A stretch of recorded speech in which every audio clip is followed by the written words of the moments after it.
Recording in progress. Thank you. I never remember.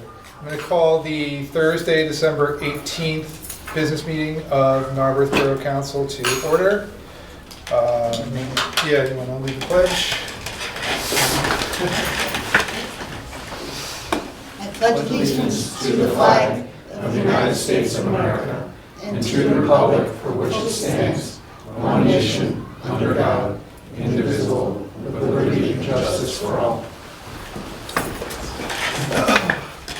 So, call the roll. President Bush. Here. Vice President Rivers. Here. Councilmember Winston. Here. Councilmember Borough. Here. Councilmember Spear. Here. Councilmember Gaudini. Here. Councilmember Samuelson. Here. And Mayor Andrea Deutsch. Here. Okay. I would just like, in my comments, to acknowledge various elected officials whose terms are expiring and who are not running for re-election. So, Regina Watson, our tax collector, Ira Winston, sitting over here, and right next to him, Mayor Andrea Deutsch.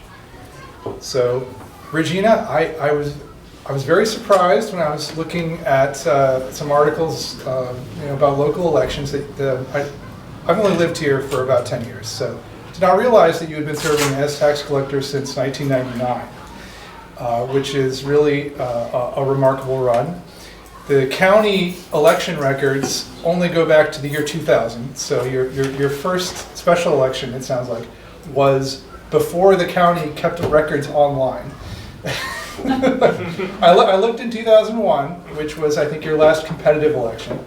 That was a year when the borough had a lot of Democrats, a lot of Republicans, pretty evenly split.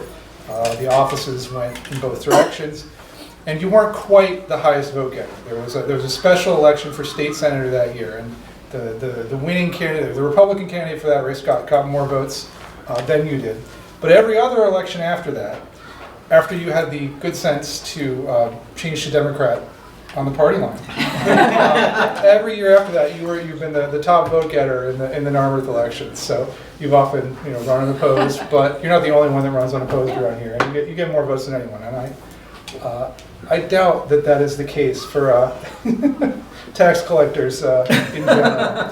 So this is the picture that I found of, I want to say 2015. Let me see. Let me check my notes here. The photo's from 2013. That's the one I could find of you being sworn in here in Borough Hall. Borough Hall looks a little different, and I think we opened a time capsule this year that was put into place at the end of 1999.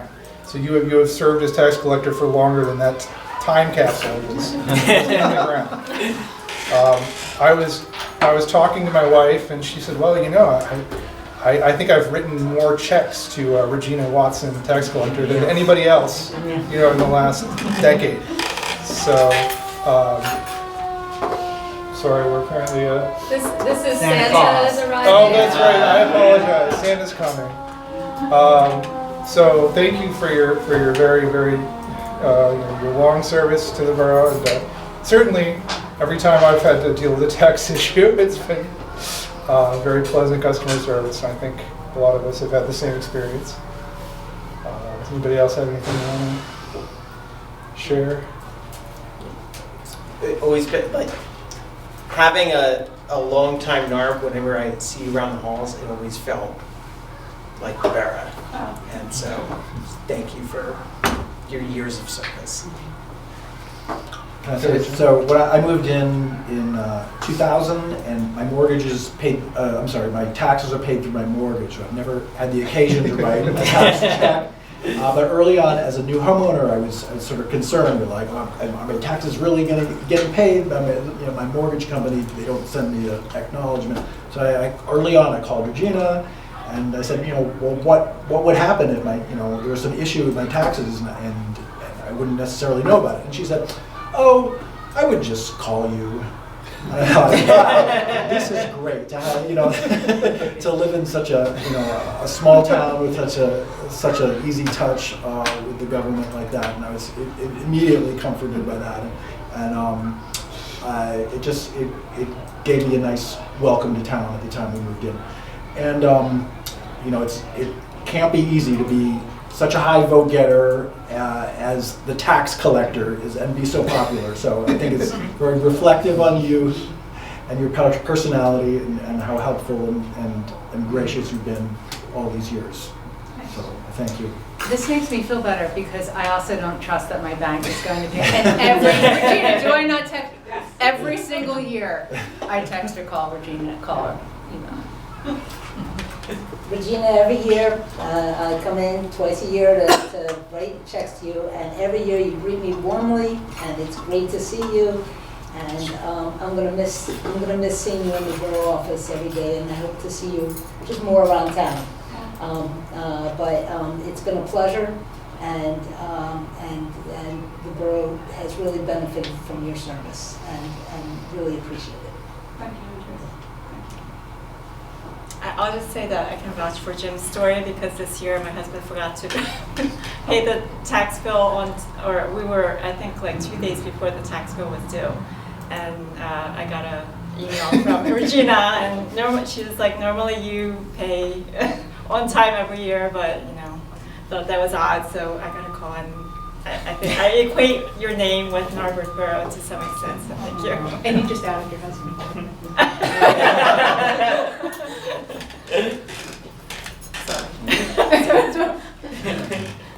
Well, thanks, Regina. And we do have a little.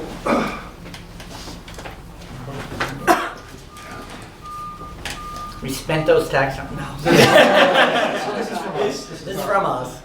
Thank you so much. Thank you very All right, much. thanks. Should we applaud? Sure.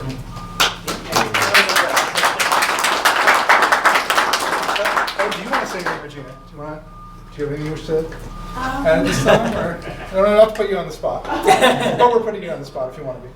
I just want to say it's a bittersweet thing for me. I've enjoyed working here.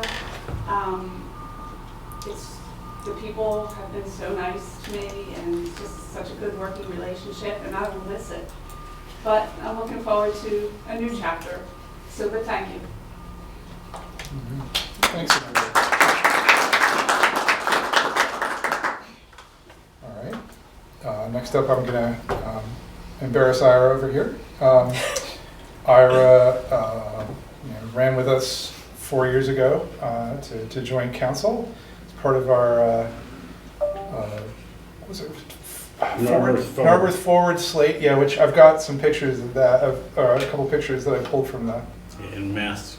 Yeah, everybody in masks. This was during the pandemic, so all the pictures are in masks. So all of our campaigning was in masks. Here we go. It's a little rough, but it was a strange election year to campaign. Ira had been working on NIDA, the Narberth Industrial Development Authority, before coming over to, volunteering for NIDA. Obviously, he works at the University of Pennsylvania. But so that was the last time that NIDA actually managed to accomplish a lot of things.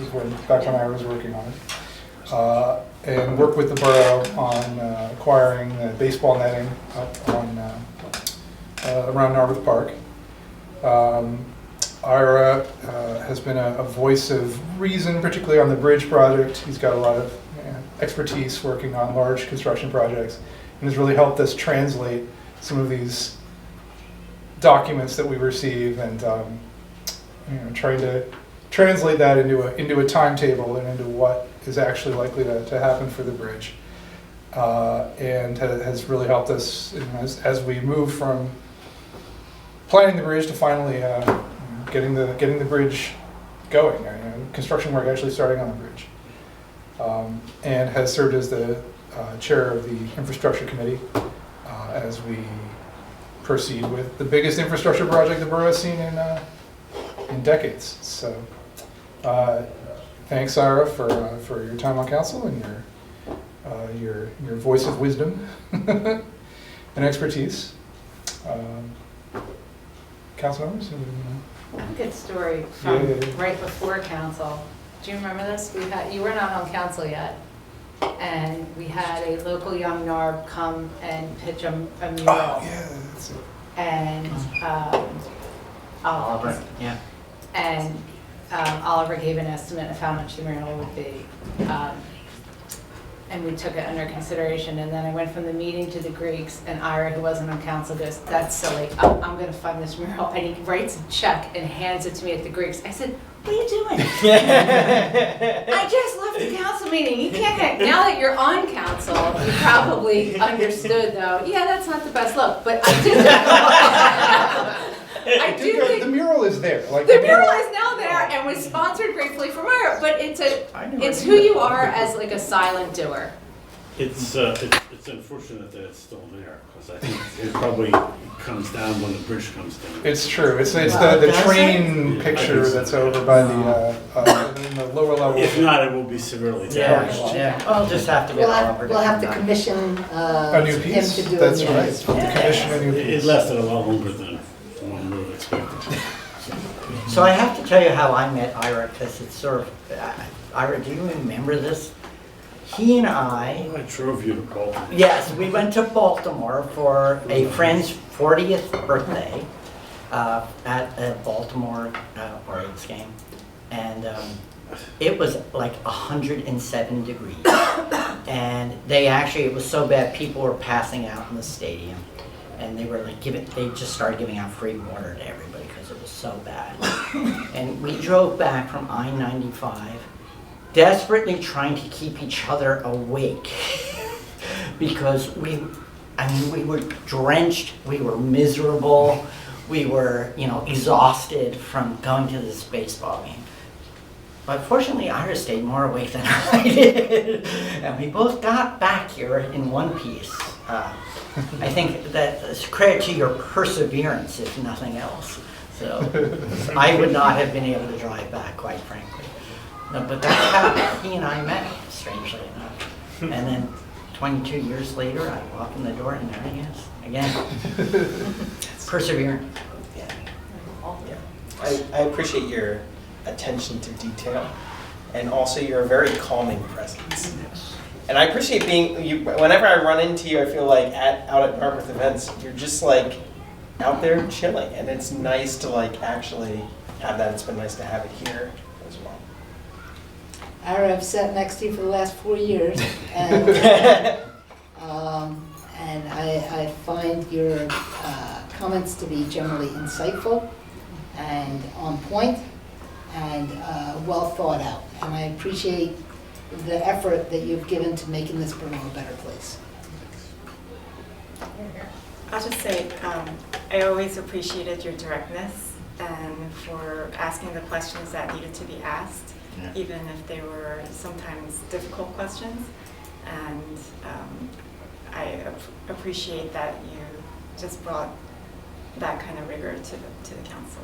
So thank you. I'll say that Ira is a guy who shows up to everything. He shows up to every meeting, every meet and greet. I think I must have met him in the audience in the back of this room, because that's just, the people you meet in the audience, fellow attendees, are the best kind of people, I think, who really involve themselves and really want to inform themselves and contribute. And I think Ira really exemplifies that. I admire that. All right, so we also While you're doing that, I'll just say 2 words, which is that Sure.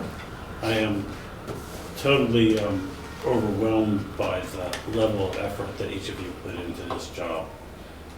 At times it's not really a job you get a lot of thanks for, but I see how hard each and every one of you work, and the staff, especially the staff, how hard you work at what you do. And it's really, it makes this a very special place, how much effort you're willing to put in. And you all do put in a lot of effort into this job. thanks, Aaron.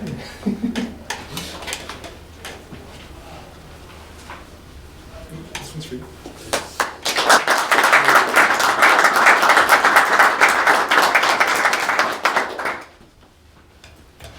All right.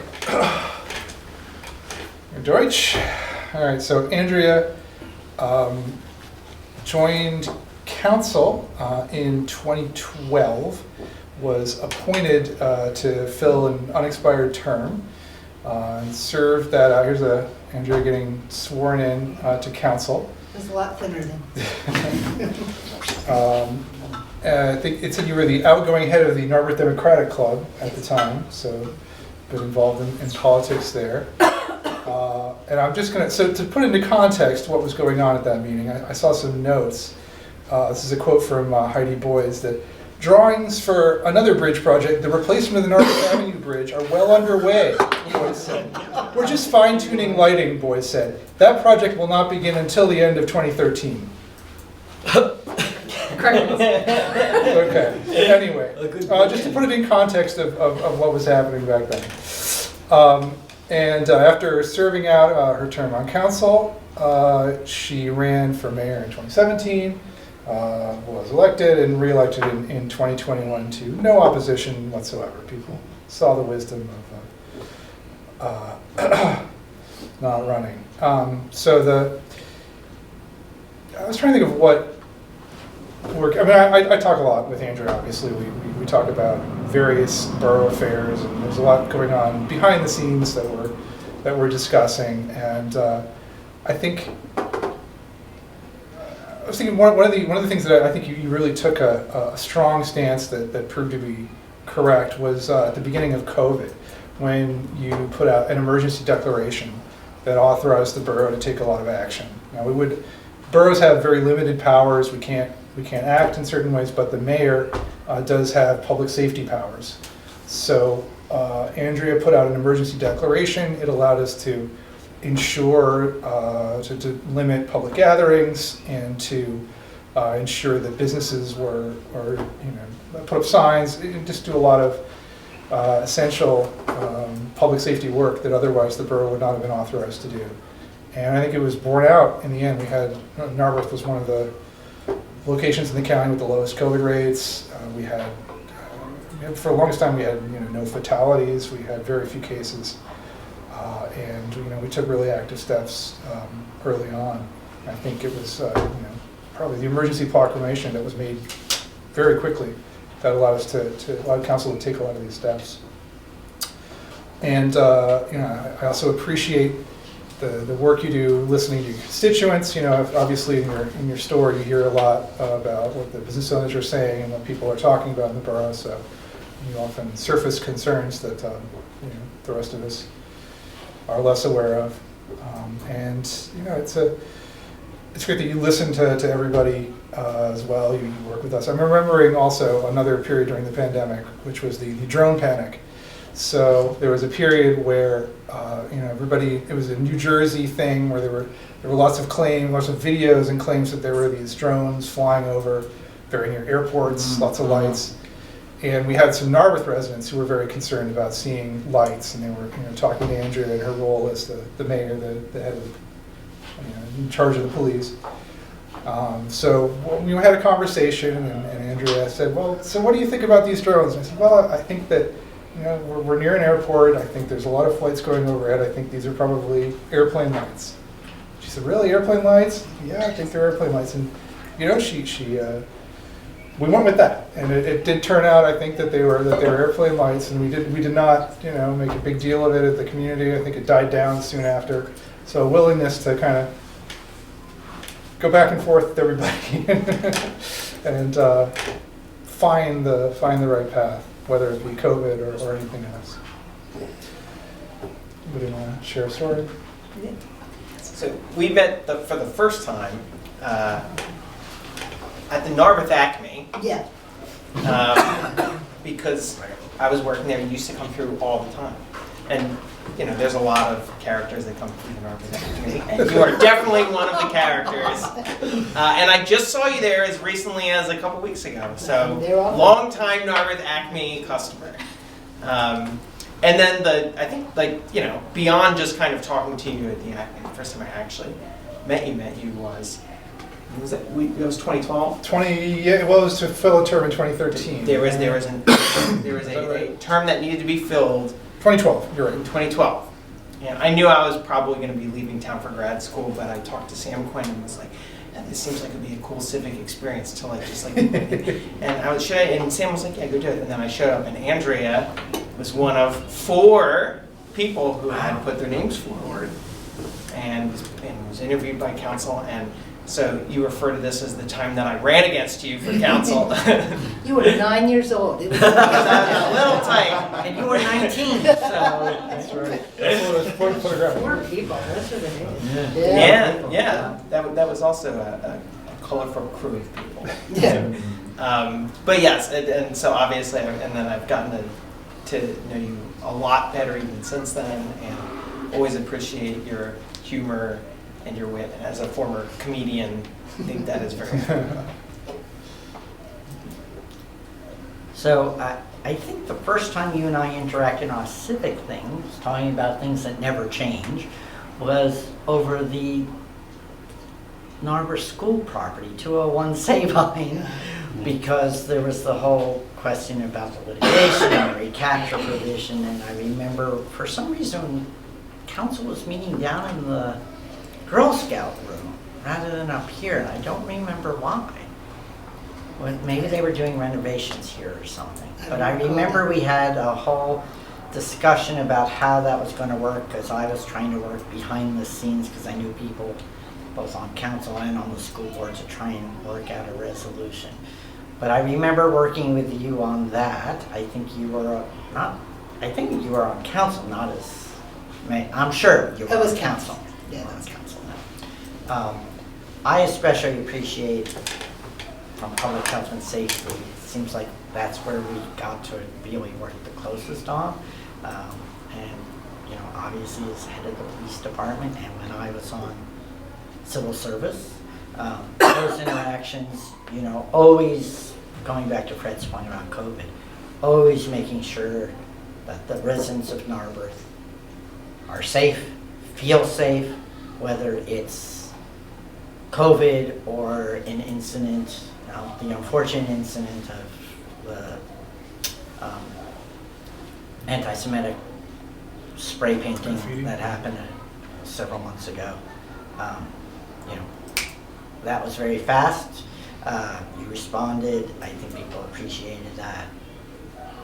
Understanding the seriousness of how people felt about that and the need to feel safe. And that's the thing I think I most appreciate about you is, you know, knowing that the gentleman sitting next to you and you have a solid working relationship and could do everything to keep our residents safe and in good hands.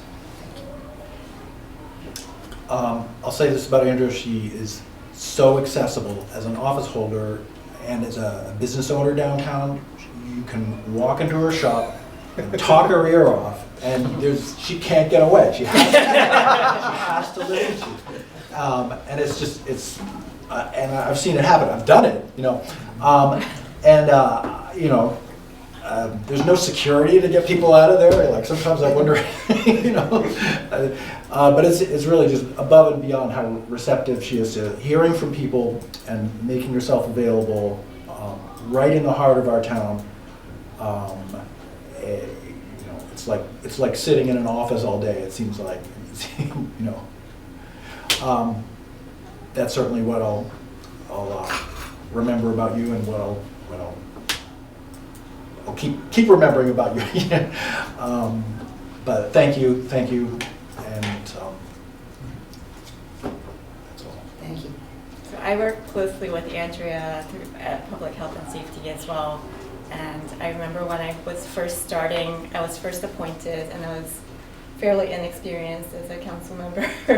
Didn't have a lot of government experience, and I remember Andrea was very comforting and encouraging throughout the whole process, and I really appreciated that.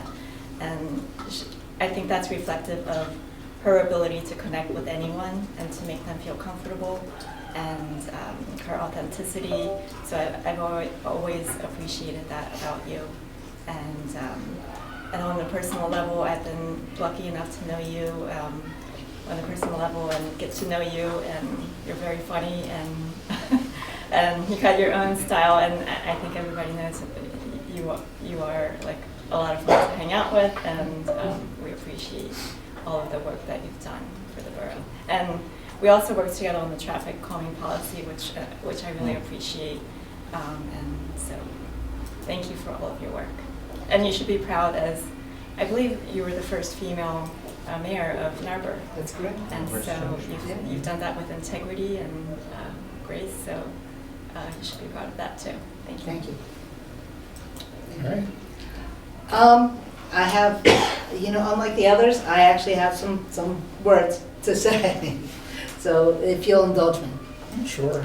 As I come to the end of my time as in elected service to the Borough of Narberth, I want to reflect with deep gratitude on this journey. I first had the honor of serving on Borough Council for 2 years, almost 2 years, and then as mayor for the past 8. In that time, I've attended more than 300 Borough Council and committee meetings, addressing issues ranging from public safety to supporting our small businesses and strengthening our community as a whole. From the beginning, my primary goal as mayor was to improve how our police department serves the people of Narberth. Through 2 different police chiefs, personnel changes, and updated policies, expanded community outreach, and the difficulty but necessary work of addressing long-standing challenges, I'm incredibly proud of where our department stands today. Working closely with Chief String and our dedicated officers, I believe we now have a police force that reflects the values of professionalism, accountability, and community trust that Narberth deserves. I've taken advantage of the time I've spent in those 300+ meetings to raise questions and concerns that I've heard from members of the community, to give them a voice at the table, and to help influence the decisions made by members of council. At all times, I've strived to recognize the wonderfully rich and complex nature of Narberth's history, while using a steady hand to guide its future. I also had the responsibility of helping guide our borough through the unprecedented challenges of COVID, doing everything possible to protect public health while allowing our businesses to survive and in many cases persevere through an extraordinarily difficult time. Perhaps most meaningful to me have been the countless interactions with residents, shop owners, and visitors, answering questions, offering guidance, solving problems, sometimes even resolving disputes between neighbors. I've always approached the role with compassion, empathy, and a firm determination to leave Narberth better than I found it. Serving this community has been the privilege of a lifetime. Excuse me. I am deeply thankful for the trust placed in me, for the colleagues I've worked with, and for the remarkable community that makes Narberth such a special place. Thank you for allowing me to serve.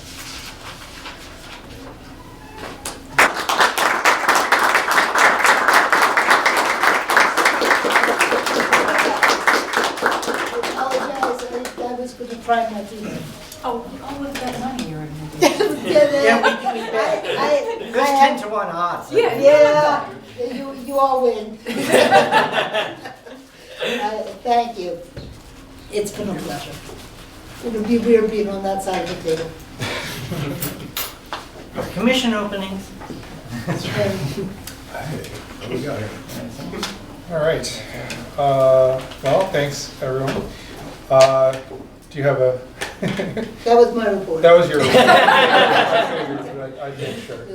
Okay, Maggie, do you have a report? I'll just keep it brief. Yeah.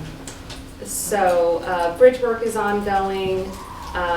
We've just been hard at work, addressing all of the end of year kind of closeout reports and things that we have to get done for all our mandatory state reporting, liquid fuels. I did want to let everyone know so I signed us up to be a House of Declaration. This is for the America 250, so the Valley Forge Tourism Board is working with municipalities across the county not just municipalities, but just organizations across the county to have what's called these Houses of Declaration. So this is where on the 4th of July in 2026, as part of America 250, we're going to have various organizations throughout be reading the Declaration of Independence in full as though we were a town crier of the 18th century. So I figured it would be a great opportunity for us to piggyback off of our existing amazing 4th of July celebrations. So we will be hosting a House of Declaration on the 4th of July. I have kicked it over to the 4th of July Planning Committee to incorporate into their events. So I thought that was just a really cool thing for us to do. Representative Daly also reached out, said that she was thrilled that we were doing it and has offered her support. So we could really make this as much of a thing as we want to. So just thought that was. Does she want to read? I mean, what's that? How does the reading work? Does she want to read as part? Oh, yeah, I'm not sure. So I'm letting the 4th of July committee kind of come up with that. It seems that there's an opportunity for people to take turns reading different sections of the Declaration. So I don't know, TBD on that, but just thought it was really fun and wanted to let everyone know more fun things to look forward to as part of our 4th of July for next year. Fantastic. All right. I'm going to propose that we move the presentation item to be next before public comment, just because I know they have some time constraints. Anybody have any objection to making 8A the next agenda item before public comment? I don't think there'll be a vote on that item. So, okay. All right. So let's go ahead with 8A, after which we will have public comment. So.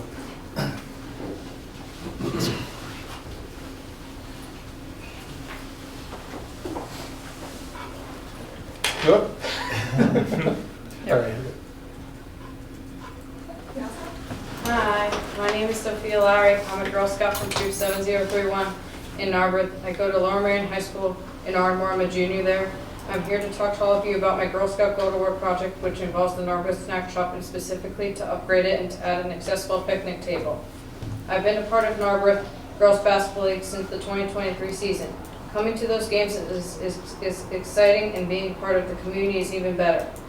One of the things I noticed is that the snack shop could be improved inside, and I also noticed that the area could benefit from a picnic accessible table. By enhancing the inside of the snack shop and adding a picnic accessible table will make the community even better.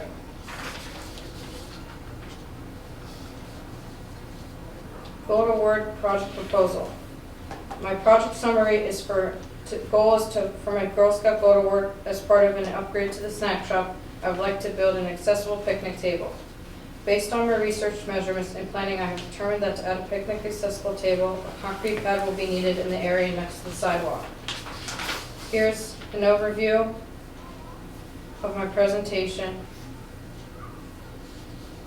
As an overview, Gold Award is the highest award in Girl Scouts. Nearly 30,000 Girl Scouts in the 2025 Gold Award class found meaningful ways to address some of the most pressing issues facing their neighborhoods, acted on issues they are passionate about, and discovered they have the power to create the future they want. Approximately 5% of Girl Scouts in grades 9 through 12 earn the Gold Award annually. The project objective. The issues that the Narberth Snack Shop could benefit from an upgrade, including better organization, healthier food options, and an accessible picnic table. So my goal is to create a more appealing layout inside and promote healthier food choices for families and community members. To do this, I will need to add a picnic accessible table for wheelchair users, include a concrete pad from the sidewalk, rearrange the snack shop for better organization by painting the walls, adding shelving, and adding storage, introduce healthier snacks, and also create a welcoming, inclusive space. There are many community benefits. For example, community members who use the course regularly will appreciate an upgrade to the snack shop. Community members will appreciate healthier food choices. Wheelchair users will feel welcome and satisfied that they will have a picnic table to use. And also community members will appreciate a welcoming and inclusive space. My request from Narberth Borough is to allow an extension to the sidewalk with the concrete pad to accommodate an accessible picnic table. Here's the drain right here, then that's the tree, and that's the approximate space I want the pad to be. Next, here are some of the pictures of inside the snack shop. And then the next slide is a few more pictures of the snack shop. Next, here's the area outside of the snack shop, outside. This picnic table is not accessible. Then this is the top view of the current layout, drain, tree. So now I want to show you a location. Building, big one, then the current mulch bed, proposed concrete pad for picnic tables 3 feet by 3 feet. Measurements of pad are to be finalized after the picnic table is built to meet Norfolk Borough requirements and specifications. Here again is the proposed location of accessible. Next, picnic table, pad. Again, here are some details for a picnic accessible table. DIY ADA picnic table kaboom.org. This plan was used in a Girl Scout Photo Award in Dauphin County. And here are the directions. Other information for a picnic accessible table is found at USDA.com, and it's used for knee space for wheelchair seating and table clearance. And the proposed updates to snack shop include make inventory of items in room, paint the walls, upgrade the storage areas, upgrade the counters, reorganize interior, create new signs to attract customers, make a menu of healthier foods, and to make floor improvements if necessary. My plan for community involvement includes Norfolk Girls Gospel League community involvement, parents and players for brainstorming and labor, Girl Scout troops for brainstorming and labor, reach out to the NGBBL sponsors for materials or in-kind labor donations, brainstorm with wheelchair users who are in the community. In summary, the area can accommodate a new accessible picnic table. The area can accommodate a concrete pad for an accessible picnic table, and the snack shop will be upgraded and include healthier food options. I want to share the supply list and approximate costs. Items is wood supplies for picnic tables, $200, concrete pad, $60, paint supplies, $800 to $1,000, shelves, $500, and signs, $100 to be confirmed after final measurements and visiting a local hardware store like Lowe's. Here's my proposed timeline. November to December 2025, prepare for presentation to get approval from Norfolk Council in December, where I'm here now. December 2025 is January 2026, is prepare project proposal and submit to Girl Scout of Eastern Pennsylvania. Get a project advisor, January to February 2026, stock room inventory and measurements, fundraise money for Girl Scout Photo Award project, plan brainstorming sessions, March to August 2026, brainstorm with community, start the project, finish the project, and write final report. Thank you for your attention, time and attention. Well, thank you. Thank you for your presentation. Now, I know you've spoken with our public works manager and borough manager, so Yeah. well, do you want Maggie, do you want to respond to some of Yeah. your thoughts? So Sophia reached out to us a couple months ago, and we had an initial site visit with herself, myself, and Jeff, and her mom. So we feel that this is a really great option to do some interior work in the building. We do want to just double check where to actually put the pad site and the picnic table, just because of the proposed location being close to the roots of the tree and the drainage there. So that would be something that we would want to coordinate with Jeff, just to make sure that that location would be suitable. If it's not suitable, we'll find another location nearby where the ADA picnic table could go. But overall, we thought it was a great project. You guys know that I'm a Girl Scout Gold Award myself, so I really, I don't know if I told you this before. So I'm very supportive of our local Girl Scouts doing projects here in the borough. So was really happy to have the proposal and be able to support Sophia in this. So really it's just to get your input, questions, and blessing to move forward with the project. And then as she laid out in her proposal, she has her own approvals that she'll need to get through the Girl Scout Council before proceeding with the work. Okay. I really appreciated that you focused on our parks and Narberth Park specifically, and and focus on the accessibility issue. I think that through the master park planning process, that's something that we identified as a priority. So thank you for focusing on that, and thank you for all of the background and research you've done as well. I was just going to say, how did you come up with this idea as the one that you wanted to focus on? So I started off, I wanted to do the ramp, but then Maggie said I couldn't do it. Because the expense, like, you can't like put more, because of you have to like redo it every year or something. There's a lot of very strict rules about ramps. Yeah, so the project did originally include an ADA ramp up into the snack shop, but we consulted with Jeff and our engineer on this. And the ramp would have triggered additional ADA improvements around the building as a whole, which would have just exponentially increased the cost of the project, which obviously wasn't in the scope of this work, and it wasn't in our capital budget to be doing that additional work. So I did request that we refocus the project on things that were a little bit more accessible, not to use it. Scalable. Yes. Yeah. Okay. Yeah. I'll note that the borough does not really do much with the snack shop. I believe that's the basketball league. So you would need to talk with the folks at the basketball league about the changes that you've proposed to like what snacks they're selling. Borough doesn't manage that. Yeah, I think like candies, we're not going to do candies anymore for that, because candies are not healthy. Well, that's you're going to have to talk to other folks than us. Have you spoken to them yet? Yeah. No, but I also work at Giant, so I may know some foods. Giant Sure. and Goodwood. Well, I think we're suggesting that you would, before you proceed to go to the Girl Scouts, you would want to confirm with the people who run the basketball league that they can go with your vision of the interior of the snack booth, because they are the ones that manage it. Yeah. So, right? And I do want to actually say it's more than just the MAA with that space. Well, first, let me start with cost. What a great, clear proposal. Yeah. We've also seen more Girl Scouts now than Eagle Scouts in the last few years, so go Girl Scouts.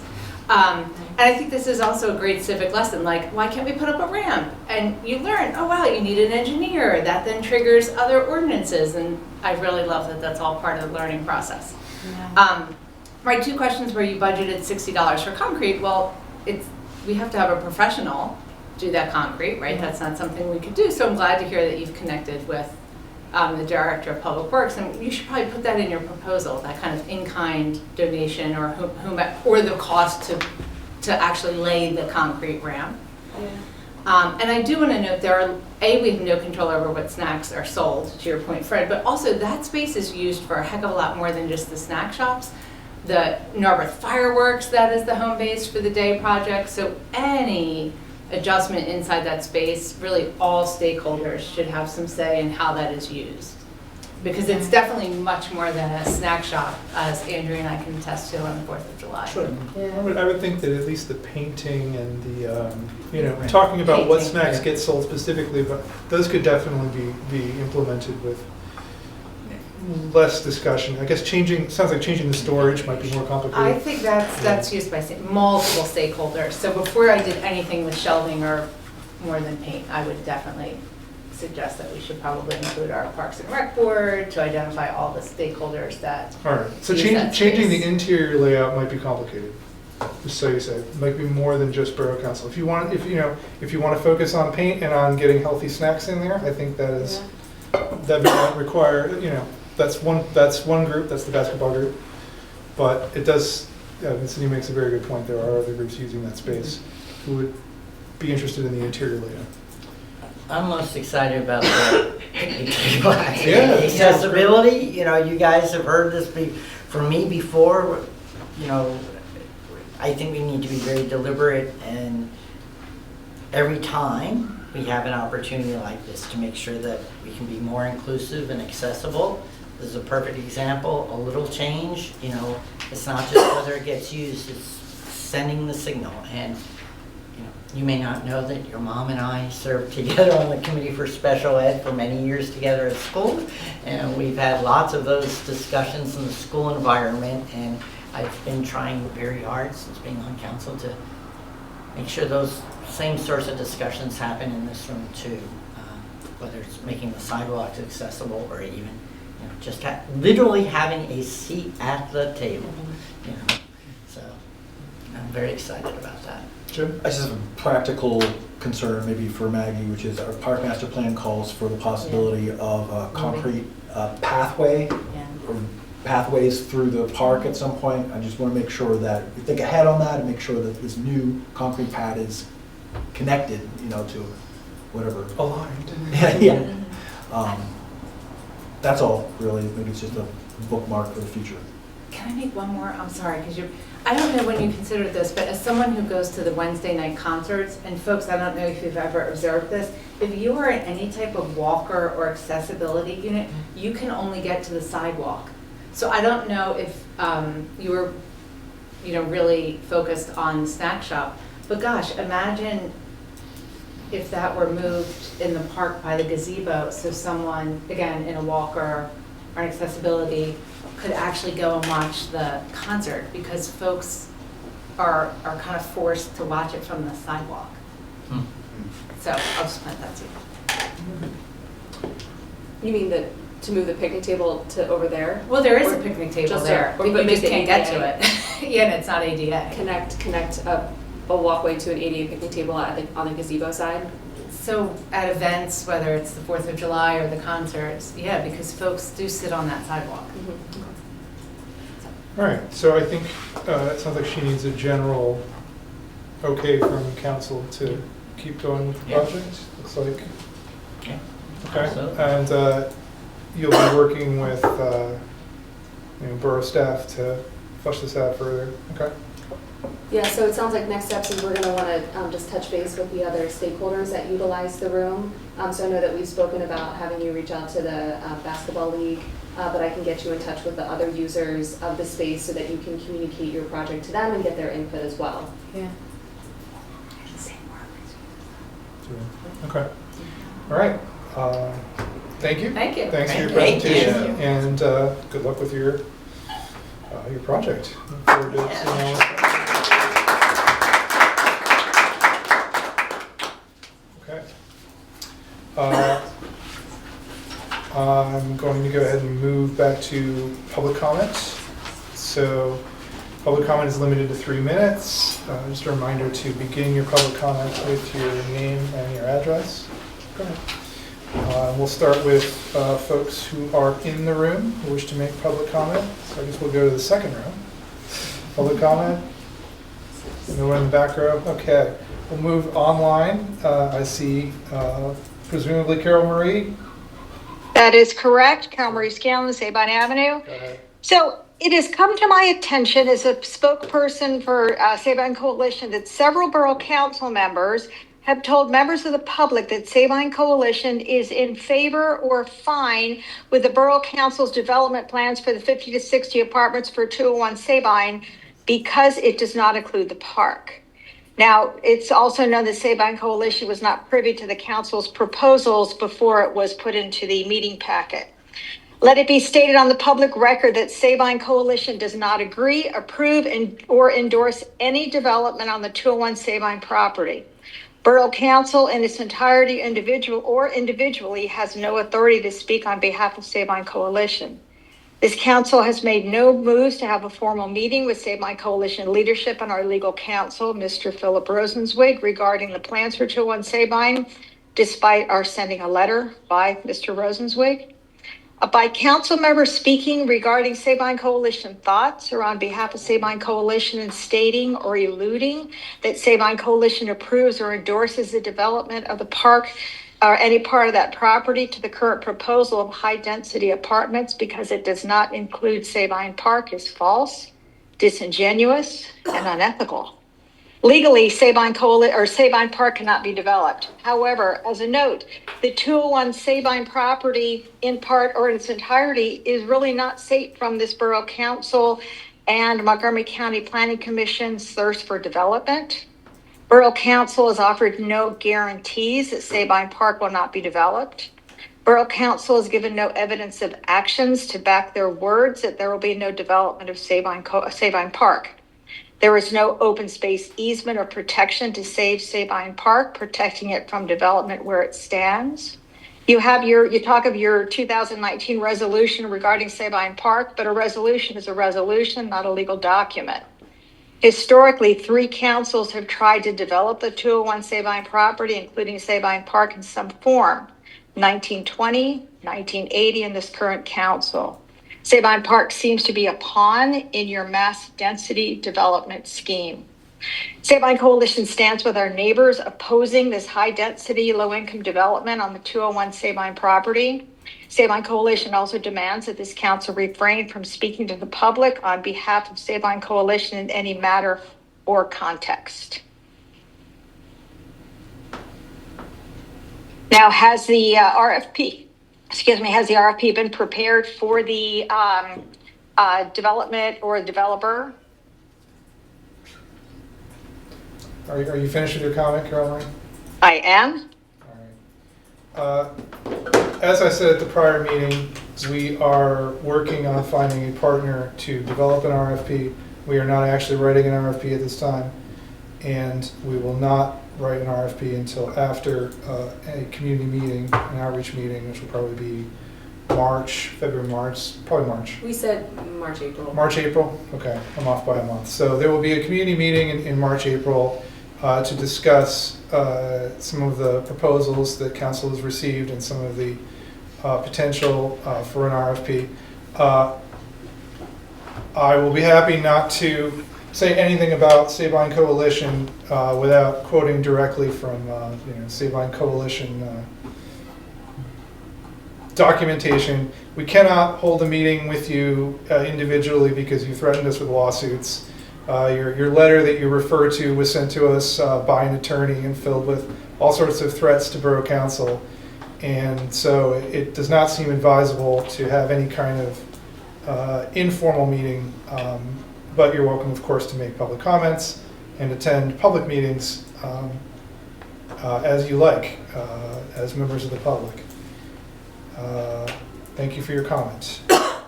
Is there anyone else who wishes to make a public comment? Okay, I am not seeing anyone else wishing to make a public comment, so public comment is now closed. Let's move on to 9A, which is the consent agenda. I move to approve the Just consent agenda. Sorry, go ahead. I move to approve the consent agenda items A, B, C, D, and E from the consent agenda. Second. All right, any discussion of the consent agenda? All right, let's vote on consent agenda items A through E. All those in favor? Any opposed? All right, and congratulations once again to Fire Chief Dixon on his re-election. Let's move to consideration items. The budget. I move to approve the 2026 final budget. Second. Okay. All right, so lots of hard work to get to this point. There are just a few minor things that I wanted to point out in terms of some minor budget corrections for the 2026 budget that I would like to propose prior to our final adoption of this. These are very, very small and minor things. Mainly we wanted just to provide an update to our property and liability accounts. So this is for all of the admin, police, public works, fire, and 201 Sabine. We just got some more updated figures, and so I just wanted to correct the budget to accurately reflect what the costs of the property and liability fees will be for next year. I will say Divot was able to secure some really good funding, so overall property and liability has decreased. So we're actually spending less on P&L this for 2026 than we did for 2025. So I also wanted to point out, so we discussed this at F&A, but we have a parking lot license fee. This is related to the parking lot license agreement that we signed with Tim Rubin relating to the parking lot behind 230 Haverford. I didn't realize when we were preparing the budget that this was a line item that we needed to include. It was not previously included in the 2025 budget. It is a minor expense. We're anticipating it to be about $5,000. So that is just going to be added into the budget, which does reflect an increase in expenditures by the $5,000 amount that we're budgeting. This is basically insurance coverage? Yes. Is that what this is? Yes, that's So correct. calling it a licensing fee, I mean, I guess, but, It's, the Yeah. parking lot license agreement, so I'm just calling it a parking lot license fee, but it's There, the, like, off the top of my head, there are about 3 different costs that were associated with Right. that. One of them being the insurance, but right. there were some other minor costs involved. Because we're making sure that the parking lot remains open to borough vehicles, and as a result, they wanted the insurance covered, since they are not in complete control of the parking lot. The percentage that we are using will be Right. covered along with some other costs, and I think it was put together and collectively referred to as the fee for that license. Okay. For just those spaces, not the entirety of that. All right. and then the last thing is just to create a new revenue line item for contractor registration fees. This is a neutral change. Currently, the contractor registration fees get coded into the line item for building permit fees, but the contractor fees actually represent more of an administrative revenue that we retain as opposed to being a pass-through, which is effectively what the building permit fees are. The building permit fees are collected to then pay for Yerkes, who does the code enforcement. The contractor registration stays with us. That's not a pass-through fee that is used for any sort of inspection services. So just for, as we continue to refine our budget and our financial reporting over the years, I just thought that this was something that was important to call out specifically. So we're just taking the amount of what we would normally code. So in the building permit account item, you actually see all the differential, the different amounts that go towards what. So we just pulled out the contractor registration fees, and now we'd like to make that just a separate line item. So you'll see that. So it decreases the building permit fees by $2,000 and increases the contractor registration fees by the same amount. So it's a net neutral modification, just creating just a more specific line item for just that one particular revenue amount. So if there's, so those are the only changes. Otherwise, everything is the same as what we looked at previously, so I'm happy to answer any other questions on anything else relating to the budget. Councilmembers? Andrea? Okay. Just thank you very much for all your detailed hard work Yeah. and getting this done. Thank you. I appreciate it. Thank you. Yeah. All right. I see no other comments, so we're vote to approve. All right. So what's the actual language? This is more formal, so. Adopted the 2026 final budget. Yeah. All right, we are voting to adopt the 2026 final budget. All those in favor? All right. Good We're job. not going to adopt the budget. It's okay. All right, unanimous. We have a budget. Exactly. Vemos budgeted, whatever it is, okay. It's like for Let's move on to 10B. I move that Borough Council adopt Resolution 2025-22, levying taxes on real property located within the borough for fiscal year 2026 per the attachment. Second. Second. All right, so this is property taxes, and Yes. they are unchanged from last year. That's correct. It remains as 9.865 mils, unchanged. Okay. Is there anything else being set by these tax rates, this resolution? No, just just the property tax. Mhm. All right, and it's only a resolution because we approved it? Yeah, okay. All right, so this is just to vote to keep the tax rates the same. Any discussion? All right, let's vote to approve Resolution 2025-22 for 2026 tax rates. All those in favor? Okay, it's unanimous.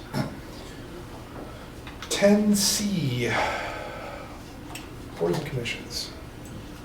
How do you want to do a motion? Yeah, just- let's, You want me to try and parallel what we said in F&A? Well, I let's go to figured, open discussion. yeah, Move to open discussion on boards, commissions, and committees. move to open discussion on board and commission appointments for as part of Resolution 2025-23. Is there a second? Second. Okay. So, Jim, do you want to summarize the procedure we've got in place? Yeah, so I would say in the spirit, so we have a new appointments policy, which I believe in the spirit of that, I think we should nominate each person individually. I know it will take longer, but most of these are unopposed. I don't anticipate there'll be a lot of debate over them. I just think we should go down one at a time. Okay, and you also including the reappointments for people who Yes, are, including them. okay. Do we want to do the ones that are just reappointments where it's a one-to-one as a bulk? We can go list them down, not vote individually, we can vote on them as a bulk item. The reappointments as opposed to the reappointments? The one, well, I think we have a group of ones where it's just a one-to-one, right? Yep. Where there's- That's what I was saying. The way we talked about it in FNA is there's a set where we have X number of spots, all the terms are the same. Yes. I think we can just adopt those whole set. We can say their names, but just vote as Yeah. a single vote. And then we have one where we have more applications, Parks and Rec in particular, that we're gonna have to vote on the individuals. And then one or two where it's staggered terms, so we have to decide who gets which term. Yeah, it's But I two think where it's staggered. From an efficiency standpoint, I think Jim can read out all the ones that are, basically there's one person for each slot. Mhm. Yeah. And adopt those as a whole. And all the terms then go go back to the other All right, ones. so you're comfortable with that, Jim? Sure. All right, why don't you? Right now? Okay. So first of all, I do want to thank everybody who stepped forward and put their names up for board or commission. The borough relies on volunteers to help give guidance on a number of major issues. And a lot of us, before we joined council, we were on various boards and commissions. So it's a good way, if you're interested in borough affairs, to get your feet wet and to make a difference. I mean, we adopt recommendations from our boards and commissions all the time. So, and Shade Tree goes out there and digs holes and plants trees. So hands-on, it goes from hands-on to the very more abstract. So, variety of roles for that. Anyway, go ahead, Jim. Okay, so going down the list, for Environmental Advisory Council, there are 2 3-year terms, both reappointments for Joe Toscano and Rob Schlack. There are no other applicants for those 2 seats. For the Should we just pause and see if anybody? Oh. Okay. All right. Okay. Go ahead. And I think Rob's been on there since the beginning, or very close to the beginning. For the And Joe's currently the chair. For the HARB, the Historic Architectural Review Board, 2 3-year terms, also reappointments, Dennis Montagna and James Cornwell. Okay. Yep. For Planning Commission, a reappointment for Heidi Boise for a 4-year term. Okay, so No other applicants. So there had been an issue about the number of members on planning commission. We have a resolution in the packet to officially restore planning commission to 7 members, which is how it's been for the last few years. Maybe we should do that first. I don't know why we made that change. Is there any problem with doing it? Do we have What's to an do that ordinance? first? What's that? It would be an But- ordinance for the planning commission. Yeah. Do we have to do that ordinance first before we appoint somebody? I think, no, Okay. it's just for advertisement today anyways. Okay. I think we're just gonna maintain the status quo. Okay. And it will work itself out in All January. right, great. So I'm just noting that we're bringing it back to 7 people. And we're bringing EAC down to 5. I'm assuming that these 2 reappointments do not change the fact that we're bringing No. EAC down to 5. Okay. One, All right. There are 5, yes. Karen? Okay, for Shade Tree Commission, a reappointment of Bettina Hess to a 5-year term. It's all good? Okay, good so far, so good? Bettina's very excited. She's my neighbor, and she's very excited about Oh, yeah. digging the holes and planting the trees this year. Frequently. For Zoning Hearing Board, reappointment for Aylin Westrick. It's a 3-year term. And for the alternate spot, Michelle Pananopoulos. Those are both 3-year terms, just one of them is alternate. Also, no additional applicants for that. UCC Board of Appeals, we have 2 seats open. Mike Johnson is submitted for reappointment. And there's an alternate spot on this, which is, no one has applied for the alternate spot, so that's going to be a continuing vacancy. Have they met at any point in the last year, do you know? I don't think they've ever 2 met. years? Ever met? Oh, the UCC Board of Yeah. Appeals? No, and I hope they never have to. Somebody's They doomsday have to committee. exist. Yeah. Human Relations Commission, sad to say, we have 2 openings on Human Relations Commission and no one has applied for them, so I think we're gonna need to do some additional recruiting for that. Industrial Development Authority, also known as NIDA. This is a board that needs almost total repopulation. There are 3 seats open and 1 applicant. David Luxembourg. Who's here with us tonight.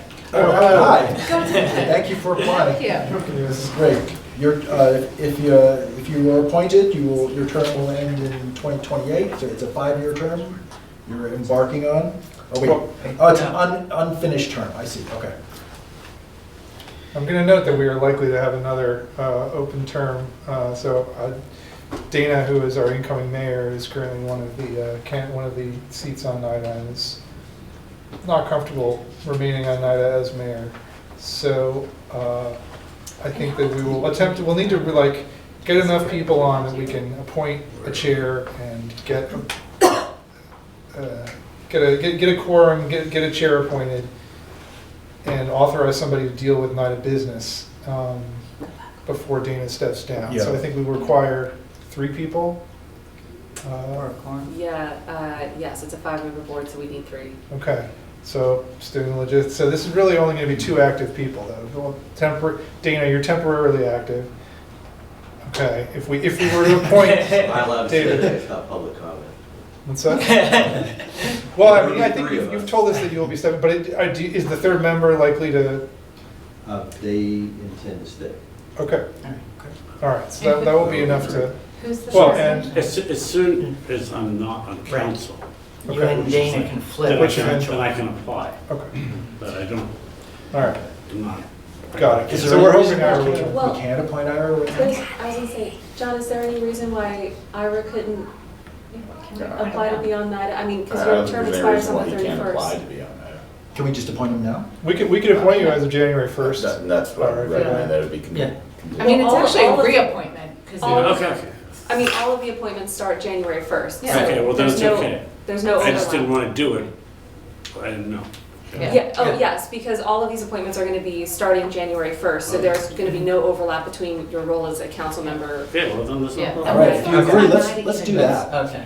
But, okay, let's talk about the term expirations though for a second, because we have Mr. Luxembourg, and we have Ira, and the term expirations for the open seats are at the end of 2026, end of 2028, and the end of 2030. So who wants which seat? I'll take the short one, Take the short one? yeah, just because I, That's But 1 sure, you year. just get appointed. Yeah. Then you can just get reappointed at the end. If he decides to All right. get reappointed. All right, Okay. so Ira for the term that ends in 2026. I'll take any term that makes. Really? Okay. Yeah. Give him the long one, or we give him the? Yeah. Yes. Watch what you say. Yeah? Yes. 5 years? All right. Yeah. Awesome. And when's the last time NIDA met? Last year. NIDA has business it needs to attend to. NIDA has Yeah. insurance that it needs to maintain. NIDA has funds in the bank. NIDA really does need to meet. Needs a I mean, the lot of big TLC. issue, you gotta figure out like right now who's like allowed to sign, who's got. the Yeah, bank NIDA account. needs somebody signing checks and sending out. We don't have anybody right now? Approving documents. Right. Well, they don't have a quorum. No, but do you have someone who's got like access to the bank account? You can take that up with Dana after the meeting. Okay. Still need one more person, right? Yeah. Yes. It's less urgent. If we get 3 people, Okay. if we have 3 people by like February of next year, Right. that will be Okay. sufficient for NIDA to do some business. We should keep looking, Mhm. because we'll have, We'll have 4. We'll have 4 in January and then I'll step off. yes. Awesome, that's great. Right. That's great. So that'll allow you to do business, initial business in January and then move along to the next step. So that'll work. Anybody have questions for Mr. Luxembourg since he's here? Okay. Thank you for. Yeah, thank you. Thank you for stepping up. We really need somebody. Police Advisory Committee. All right, folks. Police Advisory Committee is another committee that's been almost totally depopulated. And we have 3 applicants for 4 positions. Dennis Brogan, Kate Cornwell, and John Gonzalez, who I believe has been on It was a previously. reappointment. Yeah. We still need another person on that committee. But they're all the same term. They're different. They're different terms. So John should get reappointed to his full term. That's what we have here, yes. Okay. Yep. Ending in 2028, 3-year. And And then then the Dennis other and Kate. 2 are the same term. Oh, So we can okay. appoint- So it doesn't- There's one other vacancy that's just a 1 year, but Right, but these presumably people should get for 2 years. they should get the 2. Yeah, Dennis and Kate will be 2-year appointments. I hadn't realized that Kate had actually worked with the Lower Marion Police Department. Yeah. I guess. Who? Yeah. John? No, Kate. Kate. Her prior Kate, role. yeah. They're on all mental health 3. issues. That Yeah. is a Yeah. dream team right there. Yeah, so that's a Yeah. lot of relevant experience. Okay, Park and Rec Committee, I'm going to skip for now. Vacancy Board, Rich Myers for Vacancy Board as the sole recruit. It's another hope they never meet. Yes, another doomsday committee, Vacancy Board. And Police Pension Fund trustees, sadly, we have no applicants for the vacancy here. So that would be another. Are they functional? How many do they have? They've got 2? The police pension fund, we should have 2 out of 3, so we do still technically have a quorum. Okay. All right, we'll keep the word out that we're looking for somebody to work with that. I mean, we have a professional group managing our pension fund, so if this is, We do, yeah, so we have a professional group, we meet twice a year, and that's it. yeah. So it's a pretty low commitment if you're at all interested in police work or pensions or police pensions. It's a great fit for you. Yeah.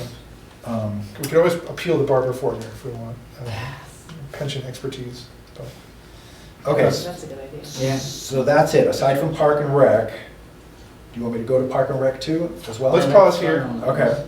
So that's all the applications which are for, let's say uncontested, which are, Sure. you know, there are no more applications than there are vacancies. And Yeah. I think having gone over the applications, you know, people are very qualified, variety of different ways. I'm always impressed when I see, you know, the qualifications of our neighbors here in Auburn. Does anybody have any objection to making all those appointments? No. Okay, all right, well, thanks once again, and let's move on to Parks and Rec. Okay, Parks and Rec, we have 2 seats open, and we have now up to 4 applicants. Ryan O'Donnell, who applied previously, and he had a very strong application at that time. And I think it was probably this time last year. And at that time, we started talking about the idea of having an alternate on Park and Rec. I think we've determined that we should not proceed with an alternate appointment at this time until we are able to update our ordinance, is the advice of I don't know that we really need an alternate. for Parks and Rec. I think we could use one, but, okay. That's for the future anyway, so. You're not inclined to, given that our manager has advised against it, you're not inclined to pursue it at this time? Not tonight. Okay, Okay. so we got applicants for the position. And Lydia Johnson is that Jordan. I'm sorry, Lydia Jordan, and Caitlin Shinehouse, and Lisa Dribbin. I'm not sure I saw Lisa's. It was. Her application came in at 6:20 PM, so I haven't had a chance to share it. Oh, tonight? Yes. So that's beyond the deadline, well beyond the deadline, right? It's up to you if you want to consider it. I think given that we have multiple, we can stick to the policy and procedure that we laid out. I really would like to, in the future, discuss the idea of having an alternate for this committee, and maybe consider whoever we don't appoint tonight, consider those could 2 consider applicants that. for an Sure. alternate position. Yeah, I also agree that, well, I hear what you're saying, and I agree with Cindy that, you know, I don't think we can, 40 minutes before the meeting started, I mean, I mean, you I mean, guys I've done that haven't even before. had I've done that before, but opportunity. it was back in college, you know, so Right. I don't, We have to stick to the process. I appreciate it, and I appreciate the enthusiasm, but I think, I Well- like, you know, I would have liked to have been able to read an application beforehand. So Can't do. I guess I will So- personally motion that we include Ryan O'Donnell as one of the appointees Yeah. tonight. I'll second that. Yeah. Okay, That's so appropriate. Ryan O'Donnell is, well, why don't you just go ahead and lay out your thought process, Jim? Okay, yeah, he applied last year. He indicated he has a strong desire in education. He's been an educator himself. I planted a couple of trees in his backyard. We had a good chat Oh, about I it. see, it's personal. Yeah, that's right. So, yeah. And given that we previously considered him a strong applicant, I think we should take the opportunity and move him ahead this time. Okay. Yeah, I was impressed by his application. I guess I don't remember him applying last year, strangely enough, but I really like the materials that he included. I think it brings a sort of different perspective of what, almost like the Recs part of Parks and Recs. You know, we're so focused on the parks part. It seems like he's got a lot of programming experience on the other side that I think is great opportunities to, bring people in the community together. And I think we focus so much on parks that we sort of forget that there is a programming aspect, or there should, in my mind, be a programming aspect to this. And I think he brings that to the table. The Parks and Rec Board also were talking about activating Elm Grove Park a lot, and they were talking about, environmental education No, there. that's what I was programming, thinking, so is he's got I do that. think that would be a really strong fit. Yeah. Yeah. I was suggesting to Emily in the future that perhaps the amount of supplementary materials on the application ought to be limited to 5 pages or something. I mean, I think there's a lot there. There's a lot there, but I thought it was fascinating. I mean, Yeah. All right. I was willing to plow. Anybody object to it? Well, maybe not. If people liked it, then maybe we'll just let it play out.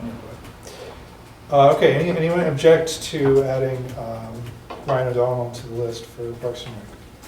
Okay, so let's pencil him in for, what are the slots? They're both 4-year terms that end in 2029. Okay, so you're putting down for one of the 4-year slots.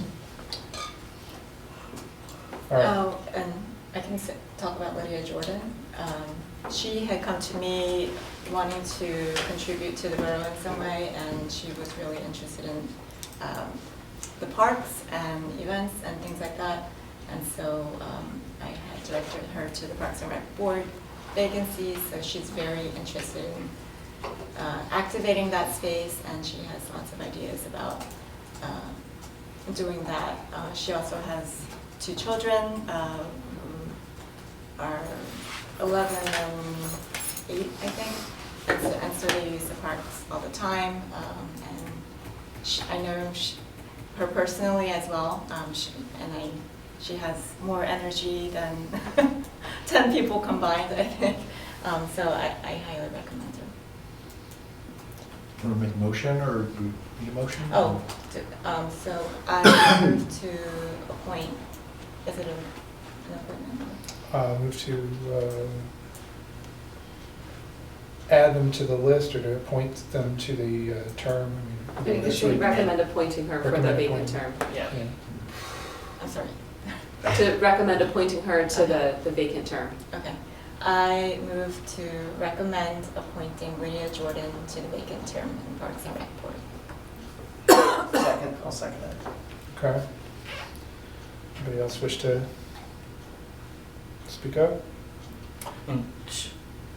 Do we then also talk about the other candidate and then decide between the 2 of them, or how do we do that? Well, if somebody wants to nominate the other candidate, we can. I think if you have a personal recommendation or nomination for one of them, you should do it now.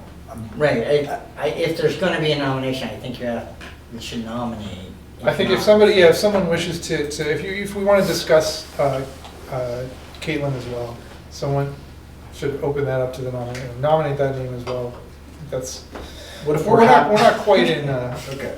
we're not quite operating in Robert's land here, but Right. usually when there's nominations, we open the floor to nominations, everybody gets all the nominations out, and then we discuss from there, right? So, Usually you close nominations before you yeah. discuss. Before you. So I'm not gonna close nominations yet. Does anyone wish to make a nomination? I will point out that I was impressed at Caitlin's, some of her background, particular project manager for the National Park Service, Yeah. which Whoa. stood out. Yeah. So I thought, Same. given the master park planning, is implementation of the master park planning is gonna be taking up borough time over the next few years. It was a strong qualification. I was trying to figure out if there was we don't have another spot on Harb, right? No, we Yeah, just so filled it. Right, because We she just said that she was reappointed, so- interested in that as an alternative. I just, I hate to just pass by somebody who's willing to step up, and I don't know if there's an opportunity. This is one of the somewhere reasons else. why I think we should look at creating an alternate Mhm. position for it. I mean, not all of the boards or commissions need alternates, but for the ones where we have a significant amount of interest on a recurring basis, it allows kind of like an onboarding and for there to be a bench. And the way that it's operated on planning commission, like those folks have naturally just stepped into the permanent seats as they come up. But it allows them to bring additional expertise to the table.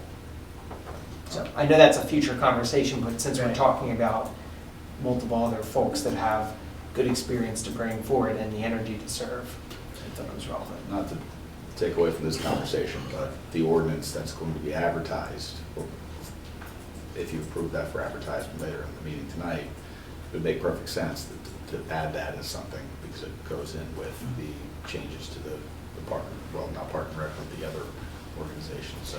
Okay, so We let's- could create easily, the board, the council could easily create that alternative position if they wanted to tonight to work into the ordinance and advertise. All right, so let's put that conversation on hold till we discuss the ordinance later on. Meanwhile, does anybody wish to? Yeah, I don't know either candidate, but I will say, Fred, I was also particularly drawn to Caitlin's experience with project management for the National Park Service, particularly given that we have this master park plan. That does seem like a really valuable and kind of niche skill set. Do you want to put her name in officially as a? Well, I think this is, again, we're, Yeah, have an abundance of riches here. okay. Um, And I will note that Caitlin's application also came in after our deadline, but before the, Yeah, so she had reached out last week, wasn't sure if she wanted to apply, and ended up submitting her application this morning. Okay, so I think we should I think as a standard though, we should really just, if we create a process, we should keep to that. I appreciate you Yeah. trying to be accommodating, but so then, Well, I will say that the original email was sent last week with her initial inquiry, and it was my fault in delaying and responding to her. It came in through the appointments email, and because I was out Friday, Monday, I didn't see it.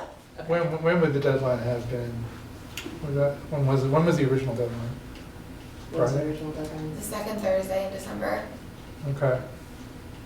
So even if you So she did reach out to Thursday the me. 11th. She did reach out to me prior to the second Thursday in December.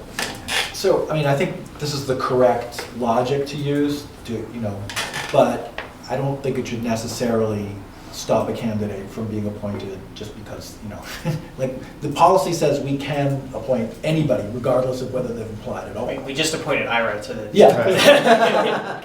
I hate to set a precedent that we're cutting someone off because of a deadline, but I'm comfortable that we're doing so now because we have an abundance of applicants. I will say the Parks and Rec Board will likely potentially have a lot of projects and from the master park planning process, if we decide to do any of the capital projects on that. And for example, if we worked on the playground, I imagine they would provide input on that process as well. So I do support the idea of having an alternate for the board. Okay, let's hold off on the alternate discussion until after, when we talk about the upcoming resolution, which is, 10. Anyway, it's coming up. Tenny. Later on. Yeah, 10E.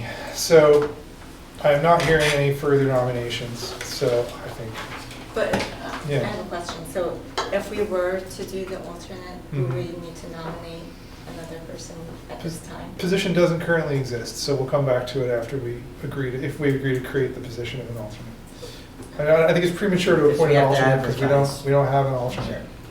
The group doesn't have one right now. So I don't think it's wise to create an alternate at this time.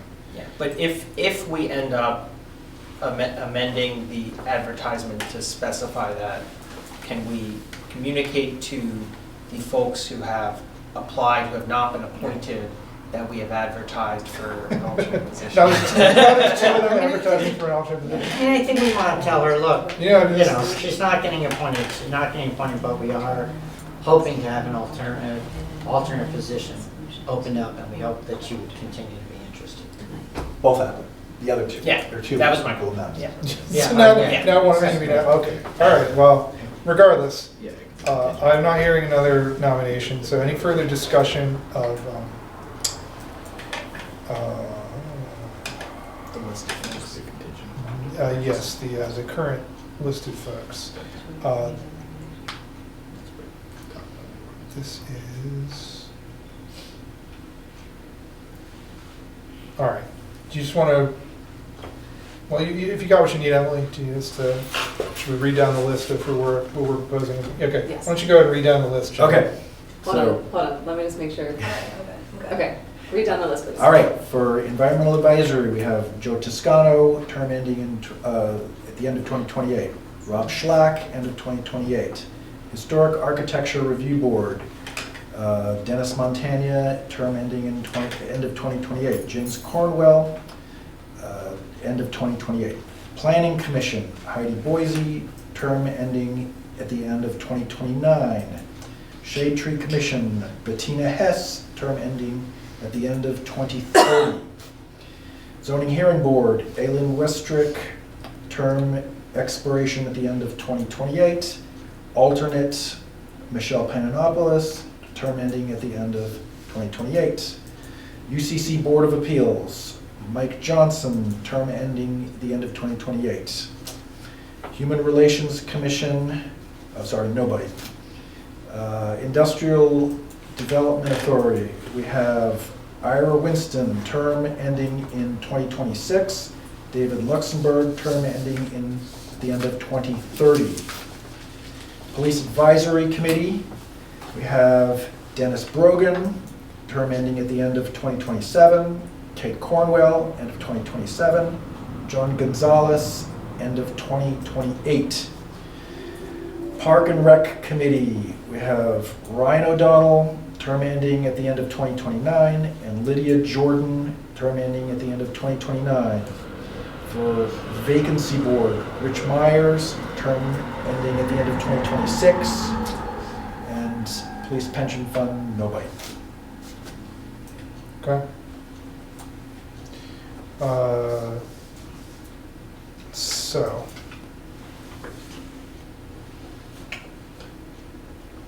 I think we just vote to authorize those appointments. I mean, we have it listed as a resolution, but it doesn't need to be a resolution, does it? For boards and commissions, and we can just authorize the appointment? Some appointments need to be by resolution. Okay. Particularly. I think So how should we proceed here? We have our list. I think right now the resolution incorporates that list as an exhibit. Okay.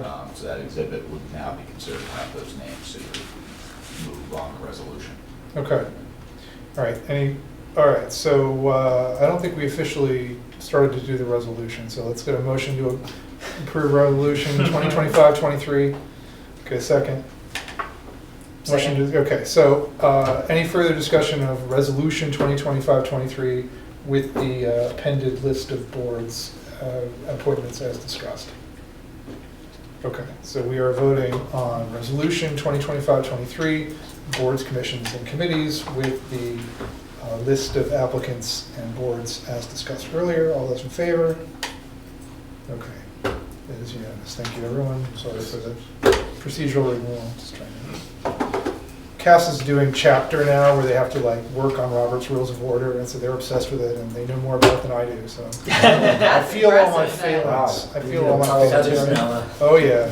We do have the book on the shelf if you need a refresher. Well, we've got multiple copies now, so yeah.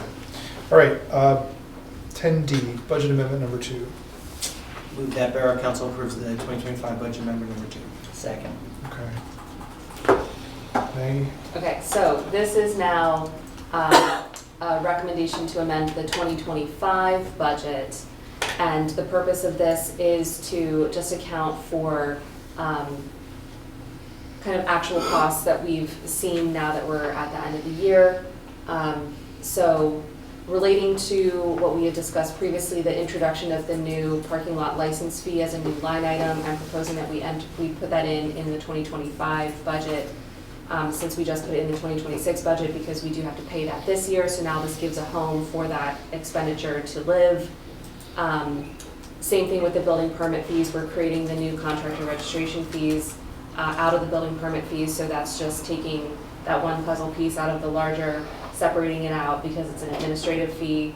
And then the rest of them, we have shop supplies for public works, police software subscription fees, property and liability for Sabine, and the solicitor's fees. We're just kind of moving these numbers around to be more reflective of the accurate values that we actually are seeing at the end of the year.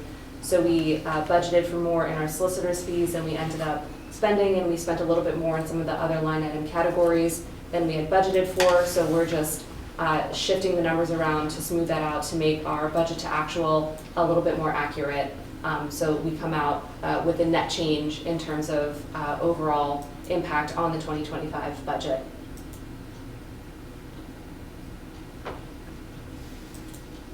Sounds good. Yeah. Get that? Sorry, I'm just trying to find the actual. Page 127. Yeah. I'm trying to, I'm not right over it. Okay. Sorry. For some reason I didn't realize this was this year's budget. I thought this was next year's budget. But I'll look this over.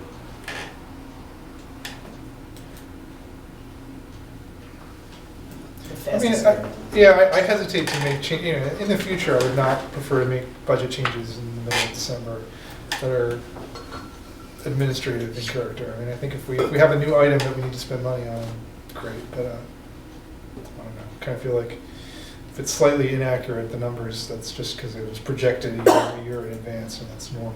So Doesn't that helps with our audit? It helps though? with the audit process just to have more. I'm not going to vote against it. I'm just saying it'd be better to have realized this earlier in the year and done this earlier in the year than in December. These are relatively minor changes, so, apart from the software stuff.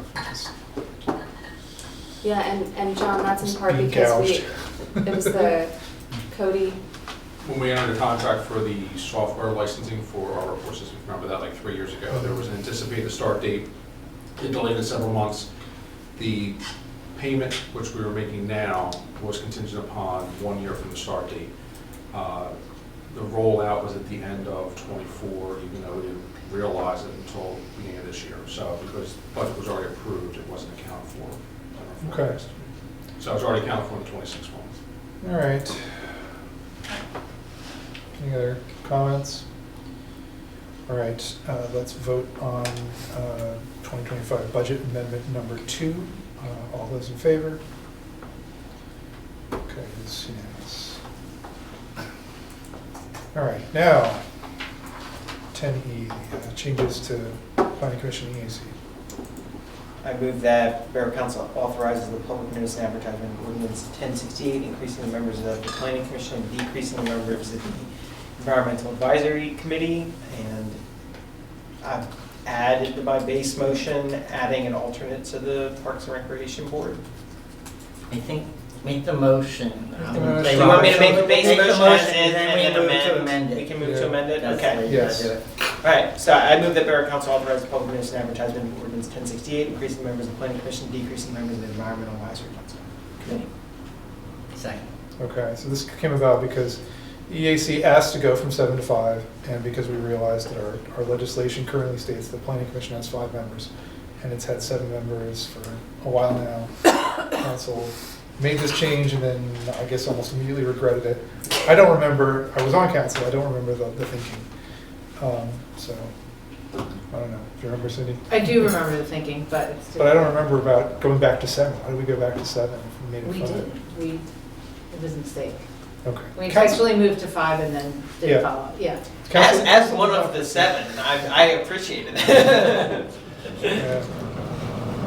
So can I move to amend the Let's proposal? discuss, let's go first over this particular, anyone have concerns with the ordinance as written with those 2 requests? Okay, now let's go to amendment. To move to amend the ordinance to also include the addition of an alternate position for Parks and Recreation. I guess we have to discuss how long that term would, or how long a term are they typically? Well, Right now, each member is 4 years. Right? So for a 4-year term. Okay. Second. Okay. Now, EAC, what is the status? I mean, I know that EAC has an active former member who moved out of the borough. But who could not serve as an alternate anyway. So it's not relevant whether or not they want to create something. Because we can't just make an alternate position for non-borough residents. It would be strange. I mean, typically the idea of an alternate is that, is the alternate defined elsewhere in our code, John? No, it's dependent on the particular board or commission. Okay. So civil service by statute has an Yeah, alternate. right. So some of the legal And ones. there's zoning board actually, has one it's too. right in the statute what they can and can't do. If they start deliberating on a candidate, they get to continue to do it on the candidate.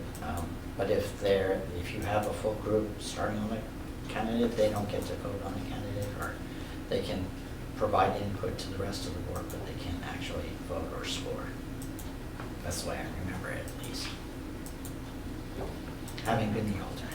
All right, has anyone asked, I mean, I don't like the idea of adding alternates to all of our boards and commissions just because we're not sure about making decisions or we feel bad about not bringing people on. I think obviously when we get a lot of qualified candidates, we naturally feel a little disappointed that they can't all serve. But I just feel like it's probably awkward as a chair to have extra people in your, trying to manage a new person.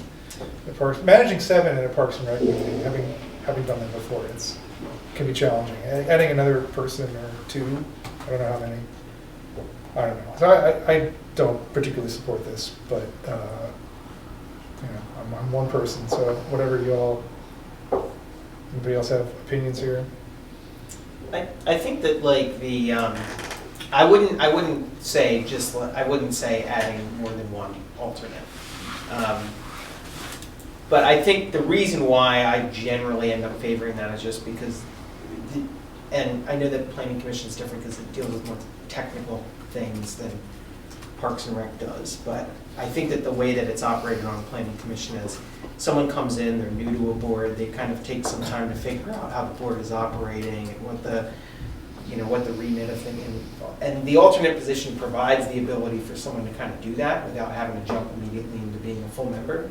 But then there's a natural kind of it creates a natural bench. So as soon as an opening comes in, we don't have to go out and get a bunch of people to apply again because you have the alternate kind of there, and then you can kind of take your time getting a new alternate in place if you need to.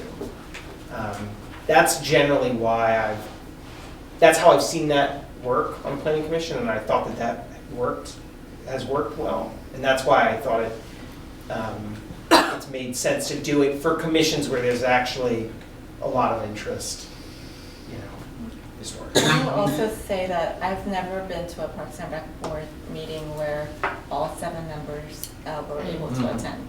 Yeah. So it's usually quite a bit less. Okay. That's a good one. I mean, I would just say my own experience on civil service was I went from alternate to member to chair in about 3 years, and having the 1 year of being the alternate and actually having in that time period somebody, we had an opening in the police force, so I actually got to observe the process so that by time the next opening came up, I was already chair. And if I hadn't been there I don't know if I would have run the process.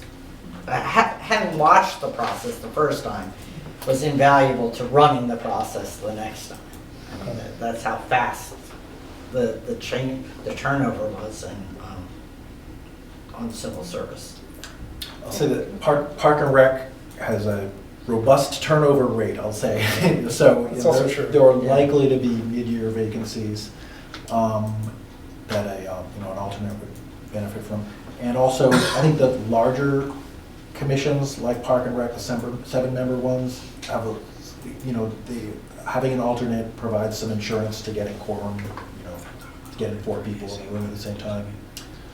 They would have to make a special rule that an alternate counts toward quorums, because the default is going to be that it won't. So, I think with a lot of these boards and commissions, and I've sat on a lot of them, there are historical projects that go on, and it allows the alternate to come up to speed with the projects, and so they don't have to start from scratch, and they can understand the history of where it developed from. And so you don't end up rehashing issues that they bring to the table, because they understand what's been happening. I think it's helpful. Cindy, Aaron? I think we're all saying the same thing, and we Okay. should just move on this. All right, so we've got the amendment. So the amendment is to add an alternate to the Parks and Rec Board for a potential 4-year term. So can we specifically say that they can count towards quorum, or what's the? Well, it It'll be wouldn't up to count the towards chair. a quorum. Yeah, it won't Oh, count up to towards the a chair, quorum. okay. Well, no, it won't count towards. That was my initial reaction. But my understanding is that if other members are absent, because this, I believe, is the way I've seen it operate, if other members are absent, and then you can, as the alternate, can be appointed to. I believe if there's a league, like, that might be different for the This zoning isn't going to be a hearing board. situation like the zoning hearing board or planning Yeah. commission. Right. You're not having quasi-judicial deliberations or anything. I mean, they're always welcome and able to involve themselves in conversations and provide input. Now, how often are they voting on something? I think that's the particular issue. I don't believe they'd be able to vote sometimes and not sometimes vote, just because someone else wasn't there. Okay. I think mean, we I might think be there's- overthinking this for Parks and Rec. Well, Again, we it's need to not. know. It's just about quorum. The question is whether they apply to a quorum. The opinion of our solicitor is no, that they don't count toward a quorum, and they don't count toward official votes. Right. Okay. So we'll write that into the ordinance. They would not necessary. be official members of the Park and Rec Board. They would be one of again, the Park and Rec Board shall consist of 7 members. That's what we're doing. And then we're going to also have an alternate.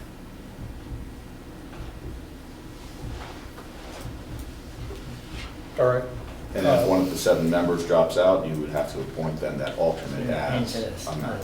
So It that wouldn't be doesn't automatic. need to be in an ordinance then, correct? Well, if you wanted to create the opportunity for someone to say, I'm the alternate on the Park and Rec Board and I'm next to mine.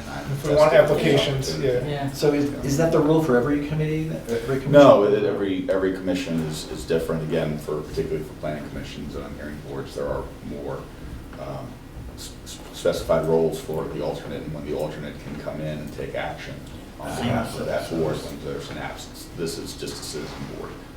I mean, if you wanted to specify that that's how you would like to make that happen, there isn't anything that's keeping you from doing that. If you'd like also the ordinance to be amended to say that the alternate can count towards a quorum if someone's not there, and then at that point in time, they're able to vote. I would say We so. can I do would that. say so. Okay, I think that's the preference. Let's vote on that proposal then. There'll be an alternate. The alternate will count towards a quorum if there aren't enough full members, and in which case the alternate would also be able to vote, right? That's the, Yep. Yeah. okay. The alternate will be able to vote, and we'll count it in order to make a quorum. That's the only time they will be able to vote. Yeah. Okay, that's the proposal. Let's vote to amend the resolution. So all those in favor of amending the resolution, Ordinance. oh, the ordinance, all those in favor of amending the ordinance to make that language? All right, I'm voting against this still. So it's 6-1 in favor of the amendment. So the ordinance is now amended. Any further discussion of the ordinance? We're advertising the ordinance. Yeah. Yeah. Will we going to advertise? I have a quick tangential question. I know for the police advisory committee, we are also decreasing the membership from to 5 members to 3 to 5. Does that need to be an ordinance or a resolution? I believe that we established that by. It was only established by resolution, Okay. and then the resolution was, I don't want to say amended, because the resolution itself wasn't amended and a new resolution wasn't adopted, but there was a charge Right. to the commission. And so my recommendation to that would be the charge did not remove any of the requirements that exist in the original resolution. So the, I think the anti-racist task force, like all of that is still in effect in the resolution, because the charge that modified the resolution didn't actually remove any of that. It just made the membership more flexible. So if you want to draft a new resolution to combine the original resolution with the draft with the charge into, and then tighten that up to say what you wanted to say, we can do that as a new resolution that would supersede the original establishing resolution. So you're recommending we do that separately? Yes. I think we should At do this that point, separately Okay. at the January meeting. Okay. We can't I get just wanted that, to we double can't check. shoehorn that into here at this time. That would be too complicated. Okay, so the motion on the table is to pass the ordinance, or to vote to advertise the ordinance as amended. Everyone's clear on what we're voting on here? All right, we're voting on the ordinance to change the number of people in planning commission and, officially set the number of planning commissioners at 7 and EAC members at 5, and also Create an alternate create an position alternate for the Parks and Rec. And Right. Planning Commission still has an alternate. Planning right? commission still Okay. has an alternate. Okay. Everyone's clear on what we're voting on? All right, let's vote on this ordinance. All those in favor? Okay, it is unanimous. All right. 10F, parking. I move that our council approve the removal of the 2-hour parking restrictions on the 200 block of Chestnut Avenue and along the entirety of South Essex Avenue. Second. Seconded by Cindy, okay. So this came about because we had petitions, citizens petitions sent out to us from the 200 block of Chestnut, both sides, and from 1 block of South Essex. And we have determined that there are no homeowners on the other areas of South Essex, right? And it is up to council. South Essex does not have any homes that are addressed on South Essex. Right. I think there's one Yeah, but it's on like the 100 block, on the 100 block. Yeah. something. Yeah, there is one. It's, I thought I looked and it was addressed on, regardless, it doesn't meet the threshold to have a petition, so Right. it's entirely within council's discretion to add or remove parking restrictions. Yeah, 102 South Essex, there's one single-family house there for some reason. But your recommendation, so the determination to do all of South Essex came from staff? or This, from no, this was, Parking, so So this went through Public Health and Safety Committee. went through public health and safety, okay, perfect. So our recommendation was to grant the request and additionally expand the removal on the entirety of South Essex Avenue. Right, so why don't you explain the logic there? So the committee felt that expanding it to the entire length of South Essex Avenue made sense because to reduce the likelihood of having just the 1 block without restriction be overparked. And also because a resident-driven request would not really be possible on South Essex Avenue. So then, because of there's only 1 house on the entire length, and therefore it would be up to council's discretion to change it to a restricted street. Okay. So this is the first time we've gotten this sort of proposal based on our legislation, our parking legislation changes. So after this, I'm going to outline the steps we take if we approve this. So yeah, if it's granted, then Yes. there would be a 3-month trial period during which the signs would be covered up and then enforcement would be stopped. And then at the end of the trial period, the residents would then need to resubmit a new petition, which would then be reevaluated. Okay. It was also acknowledged that adding parking on South Essex would act as a traffic calming solution to cars that go too fast in that area. So I guess my question is, given that there's this one resident officially on South Essex, how would we determine if this trial period doesn't work out? Like, who are we going to listen to? Who's going to come to us? So somebody comes to us and says, "Oh, you should put the parking back." At what point do we listen to that? What's our criterion for saying yes? The residents have a point when there aren't any official residents on South Essex. I think it's very clear on Chestnut. On Chestnut, right? If the residents want it, we'll we'll do what the residents want. How do we decide that on South Essex? I think it would be up to our discretion. Okay. Yeah. I mean, if you also if you kind of go from a zero-based budgeting element to it, if this existed today as an unrestricted street, there would be no process for them to turn this into a restricted street. Right? Officially, no. Yeah. I mean, Yeah. council So discretion. It's council discretion, exactly. So, Okay. So it's like, I think I it comes am back pointing out to- a potential flaw. I mean, people are used to it if they find it not to their liking. The committee also had a discussion about the process itself, because every time we add or remove parking, permitted parking, it's a significant cost financially and an administrative cost. So we talked about whether there should be a structured period when either annually or semi-annually where it can actually be implemented. So I know other municipalities, they might have accept requests throughout the year, but then only implement them once a year or twice a year or something like that. Or they might have a longer pilot period, 6 to 12 months, so that it gives enough time for other ones to come in.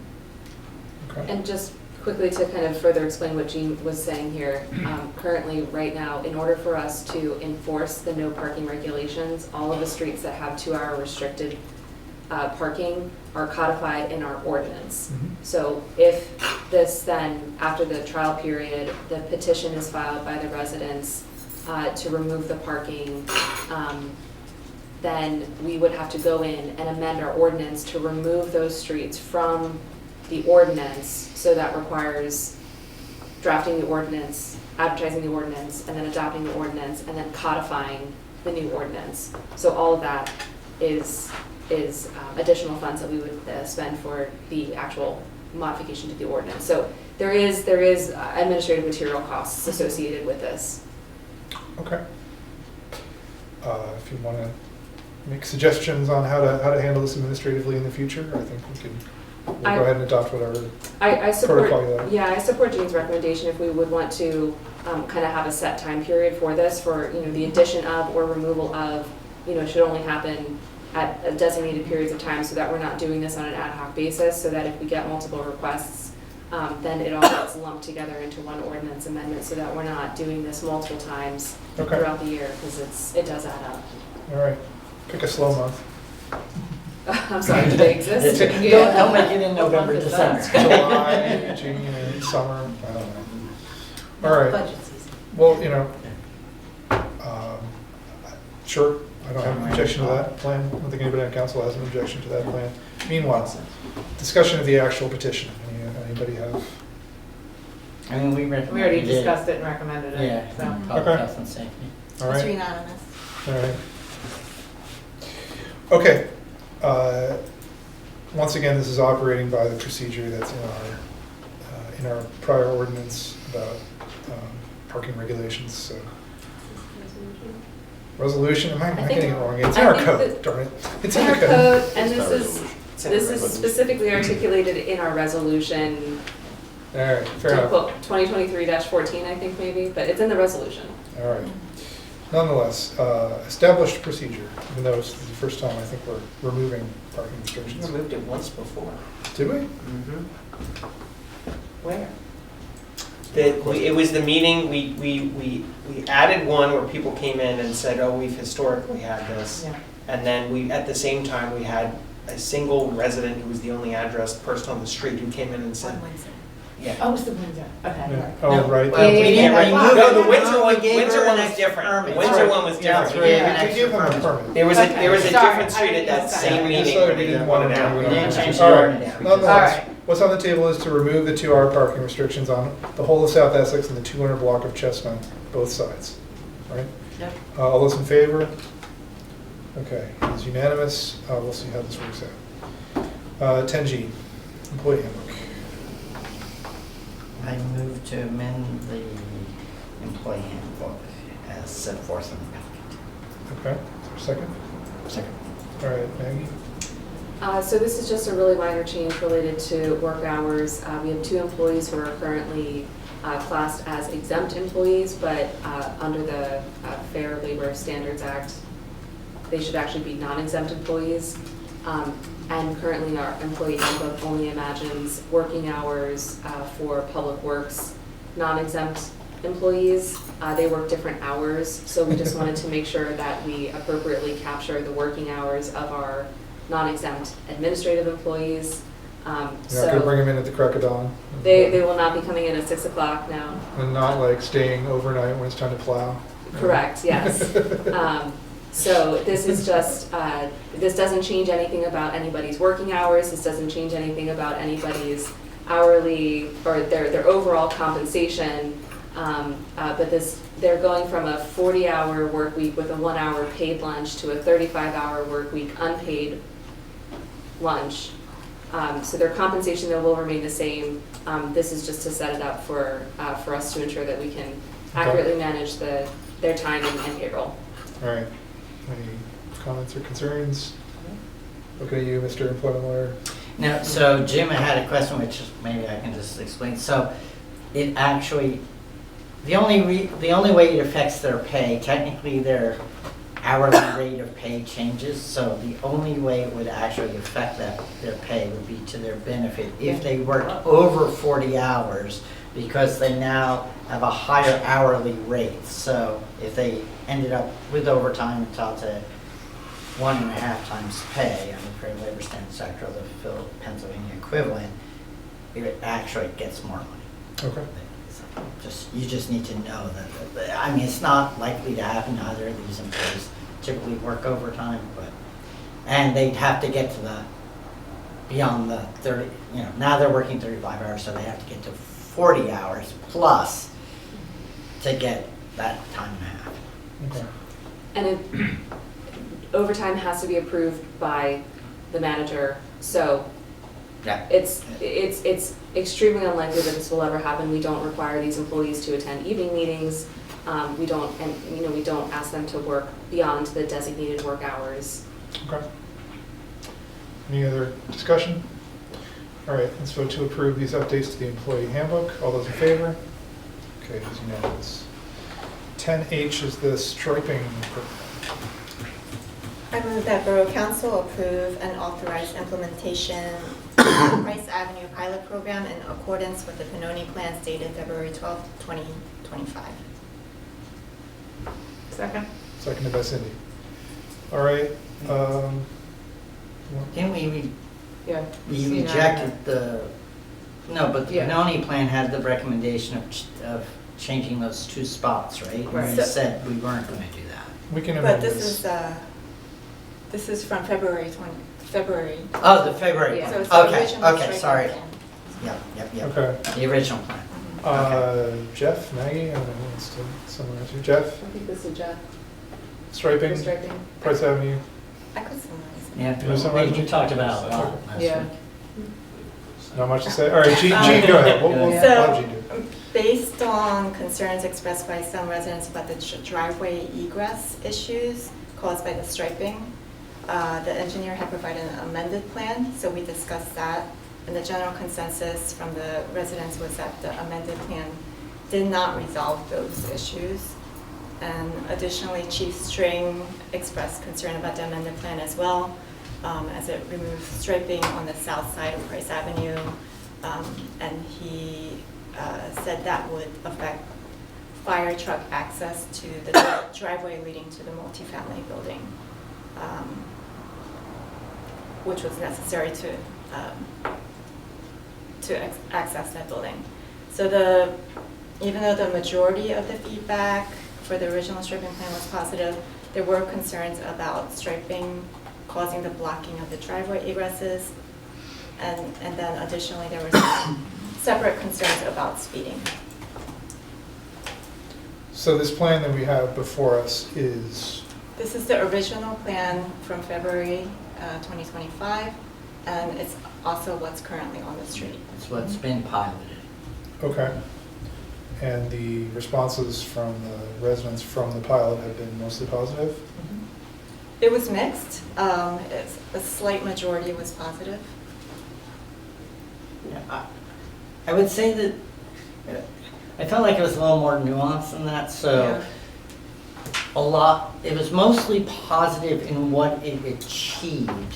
People complained that it didn't achieve everything they wanted it to achieve because they didn't feel like it really impacted the speeding issue. It generally improved sight lines.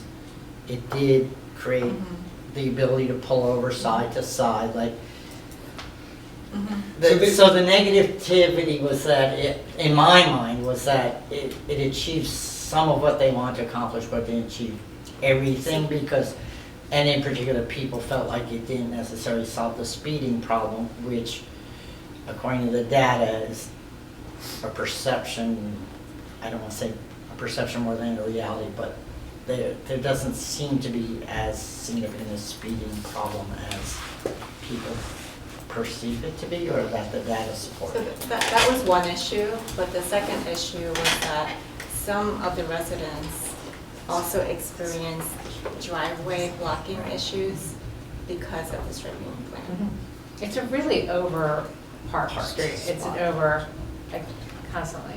Well, we're removed, looks like we're going from 29 spaces to 23 with the striping. So the specific complaint was because we were getting rid of spaces, people, and this we may require some enforcement. So what was happening was people are not parking, they're partially blocking some other people's driveways because now they're more congested, packed in, if that makes sense. So that's really sort of in my mind, it's like, that's not the striping problem, that's an enforcement issue that we really need to be out there and saying, you gotta leave room for your neighbors to be able to pull out of their driveways. You can't overlap onto somebody's driveway. And Chief String clarified that we can't enforce it right now because it's not officially permanent. You have to have the signs up. Right. And with just the striping on the street without the signs up, it's not enforceable. The comments that we have, though, feel that the striping is an improvement. That they are in favor. Like, if the choice is this striping or nothing, the comments are in favor of this striping. Right? That's the sense that we're getting from residents. Yeah. I think we're looking at, and this is not the time or place to discuss this, but it's an over-density of parking. I always quote Chief String on this one, is that we have a tremendous spillover from Montgomery Court. So I called the manager. There is 150 apartments. There's 71 parking spots underground, but it's $165 a month. So all but 5 spots are rented because of that fee, and then the rest of those are on the street. And she said 90% of the residents have cars. So that's 64 more cars on that surrounding street. Is it 150? That's not 115? She told me in her email 150. It's a 2-hour parking zone, right? No, not on Narberth Ave, no. So I'm just saying, I don't think we should solve the this area now. we're looking at, the striped area. I mean, I'm looking and there's a 2-hour parking sign On the one, on the It's street. restricted on the north side, but not on the south side. correct. So there's, I mean, that's a larger Driveways issue. are on the north side. So it's restricted. Okay. Yeah, we should not get into that I mean, now. the reality is the street has operated It's on fine both for sides. 100 years. Okay. We've made some minor changes that have had knock-on effects, but Yeah. And if it sounds like they're fine with the way that, most people are fine with kind of where things have landed, even though they didn't solve all of their problems. yeah, okay. I mean, the big thing is that the people who got the where the triangles are or whatever, have said it's drastically improved their ability and their safety in being able to pull out of their driveways. That it's greatly improved the sightline. So from a safety perspective, Okay. in that regard, I think they were unanimous for the people who it affected. In fact, somebody else was like, why didn't we get one? Like, right? And they're saying it will be even better when it's enforceable? Yeah. And it solves with the ability to pull over, Okay. you know, Yeah, so, sure. but it wasn't ever proposed that it was gonna reduce speed. Right, I don't know why that, it would, Right. it would only go the other way, We right? had never said that, correct, Okay. like it would Yeah. in fact And increase. Chief String, you were, I know you've been involved in this too, so you feel like this would be a safety improvement, this striping as designed? Yes. Okay. That's All a right. lot. Yeah. Well, I mean, it's a trade-off between that and the reduced parking, but, you know, ultimately, we have residents asking us about safety issues, so we'll take their concerns into account.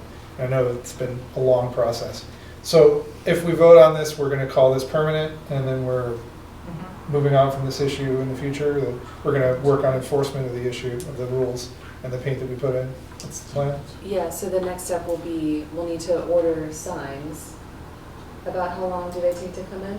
All signs and posts, so, you know, we'll be placing our order for signage probably in January with our update, the budget, and they should be here in a few weeks. Okay. Then we can't paint, you know, with our, you know, higher end paint till April or May, you know, once it gets warm in.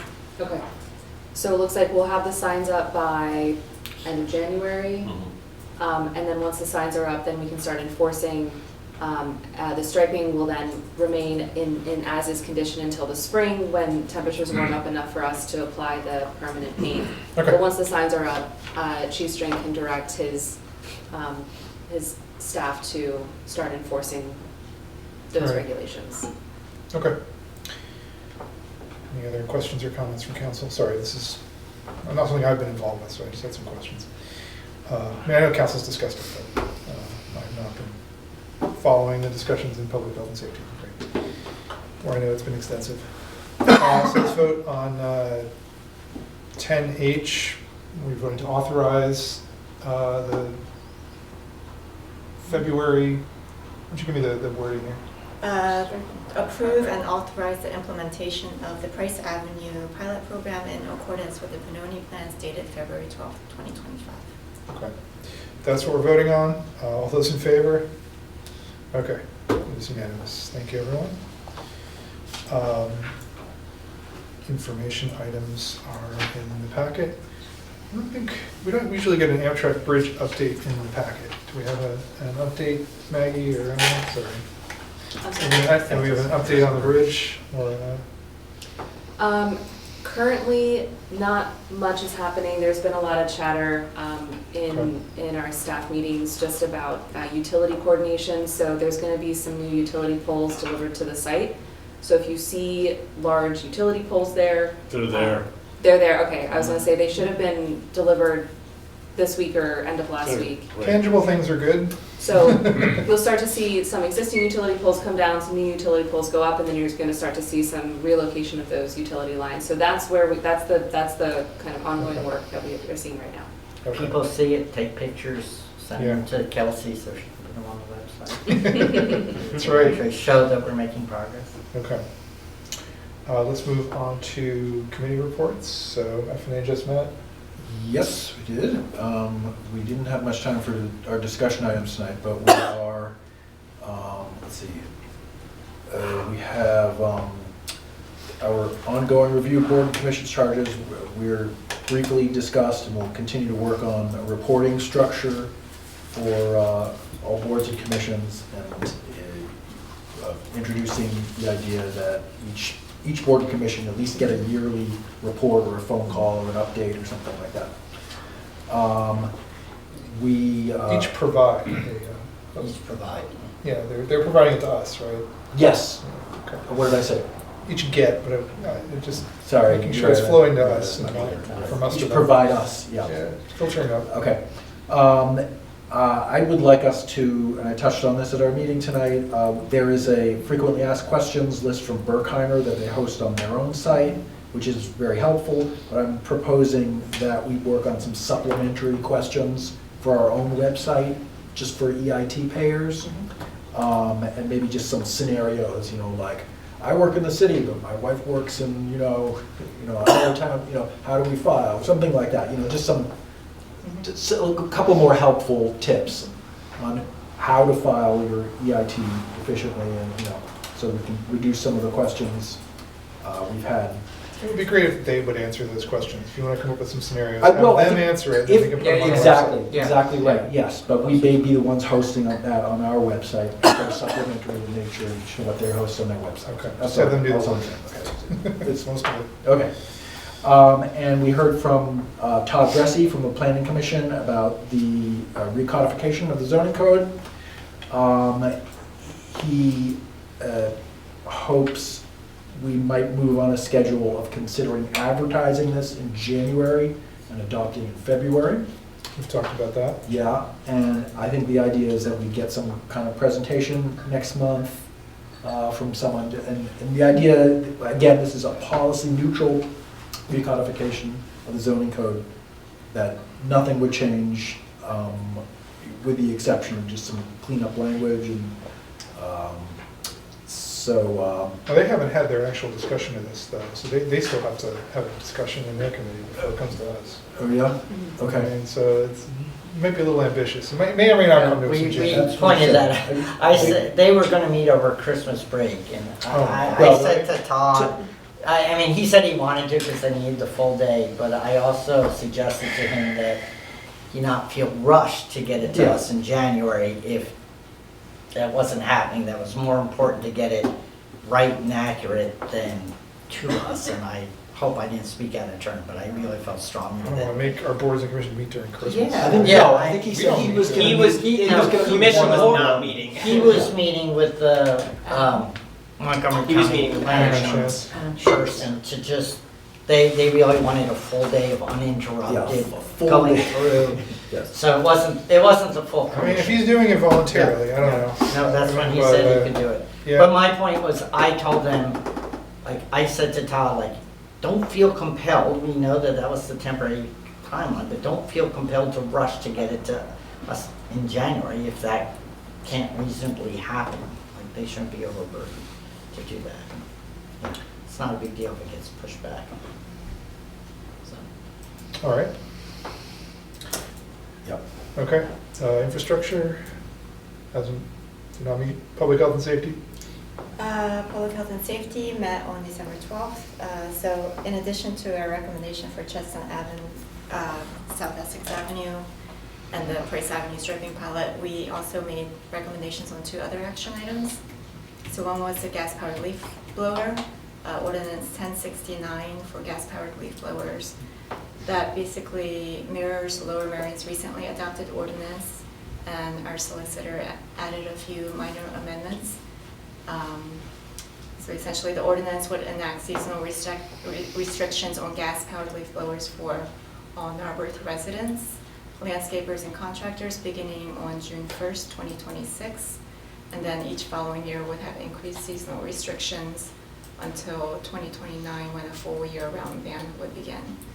Our solicitor also recommended a 2 to 4 month delay on adoption of the ordinance, and our committee recommended advertisement of the ordinance with the 2 to 4 month delay as advised by our solicitor.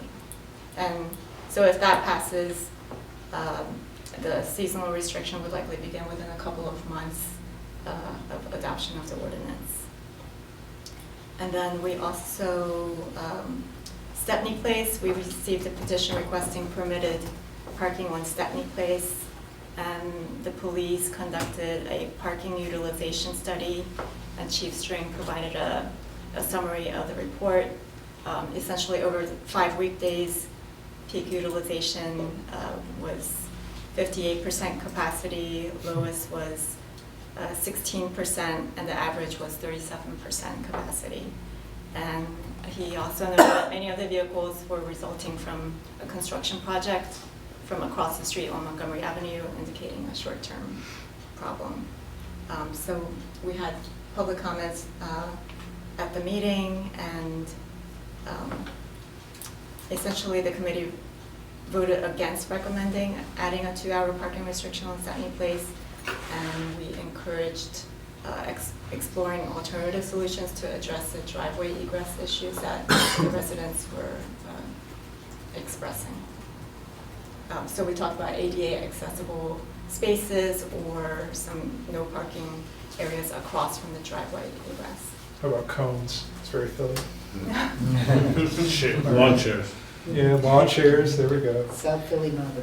58% does not seem, that's a lot of empty spaces on the road, so I can see why you. And once the applicants understood the ramifications of a 2-hour time zone, they agreed it was not the right solution either, so they kind of withdrew. Okay. Oh, and we did also talk briefly about the municipal long-term parking permits. And I'll just note that Chief String emphasized that there was some urgency to developing a policy for that, just because there are some enforcement issues and complaints regarding that. Okay. All right, thanks, Jean. Last time is we have our proposed meeting dates that were in the packet. I think it might be a little premature to talk about the committee, Borough Council Committee meeting dates, because we have one incoming council member who has not been placed on the committee and has not been consulted about his availability at this time. So we can look at them tentatively. We should definitely look at the council times though, because those are not going to. That's what we've got unless there's a conflict. So I did note that we right now have workshop meetings listed for July, August, and September, which we don't typically do. So I think unless there's someone has a strong opinion that we should do it, I think it's a good. Don't we usually put it so we don't have to advertise at the meeting? Yeah, that's what I mean. I would keep it on there. We don't need. My recommendation is to include them in the advertisement and All right. cancel them on an as-needed basis. Okay. Just so we don't have to re-advertise. I think we should proceed assuming that we will not. I mean, we should make the assumption that we will not have workshop meetings in July or in September. We may advertise. I'd forgotten that we advertised anyway. All right. Does anybody see conflicts with holidays? Yeah, well, a couple. So Thursday, April 2nd is during Passover. It's the second night of Passover. I don't know I can't remember what our policy is. Is it like It's like the the night? second Is it the night? night that someone will be having a Seder or not? Or It's the the second night. Second People have night, second night yeah. Seders. Wait, which meeting is? Business work Thursday, session. April 2nd. Thursday, April 2nd. I'll let Well, we y'all don't advise me vote, as to how right? serious. I mean- What is it? A business? It's a work. It's a Yeah, work it's a session? work session, so if people miss. I would recommend, so as not to prevent people from attending or being active in the meeting and speaking up, I would recommend moving it or adjusting it. Okay. If it's the second night, we could do it on Tuesday. That'll be in, no, we can't because that would be in March. And we could, but it would be. Right. I mean, I guess technically there's it would nothing be March stopping us. There's 31st, nothing right? stopping us from holding the next work session in a different calendar month, right? It's just tradition that we hold them Yeah. in the beginning of the It's month. similar to the other stuff. Do people have conflicts Tuesday night at 7? Come on, bro. I mean, we're talking Yeah, March. seriously, that's- talking about that's- Sunday. Well, in general, do you have conflicts Tuesday nights? I mean, people might know. Okay, it doesn't sound like it. So let's tentatively move that to Tuesday, March 31st. Oh, sure. So, Are we discussing this all right now, or you? why not? Yeah. Okay. No reason not to. Thursday, March 19th is Eid, which is a major Muslim holiday. Okay, then we need to move that. Well, You can't move from one religion to another. If there's a lot of religions out there. We don't worry about I Hindu think holidays. We the don't worry big about. three, we should We should. absolutely agree. Okay, consensus really is big that Muslim holiday. we don't want to hold it on. Well, Eid. wait, I think I'm the only one that not, do other No, people? so I saw do? three I'm fine people with nodding. I saw Jim, I Oh, saw okay, Michael, okay. I saw you. Yeah. I'm just saying, okay. So, I'm sorry, Jim, which one is it? March 19th. Could we move that to the 18th? How about Wednesday night? Problems with Wednesday night? Or just keep it as Tuesdays as a matter of policy, that if there's a holiday on a Yeah. Thursday, we meet it to Tuesday? That might conflict with some of the other boards and commissions. St. Patrick's Day, the Yes, Irish St. religion. Let's just flag that date, and we can have Maggie and Emily pick a night that would work on that week. Move it to the 18th.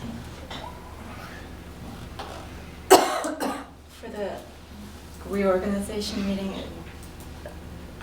is it possible that we can move that a little bit later?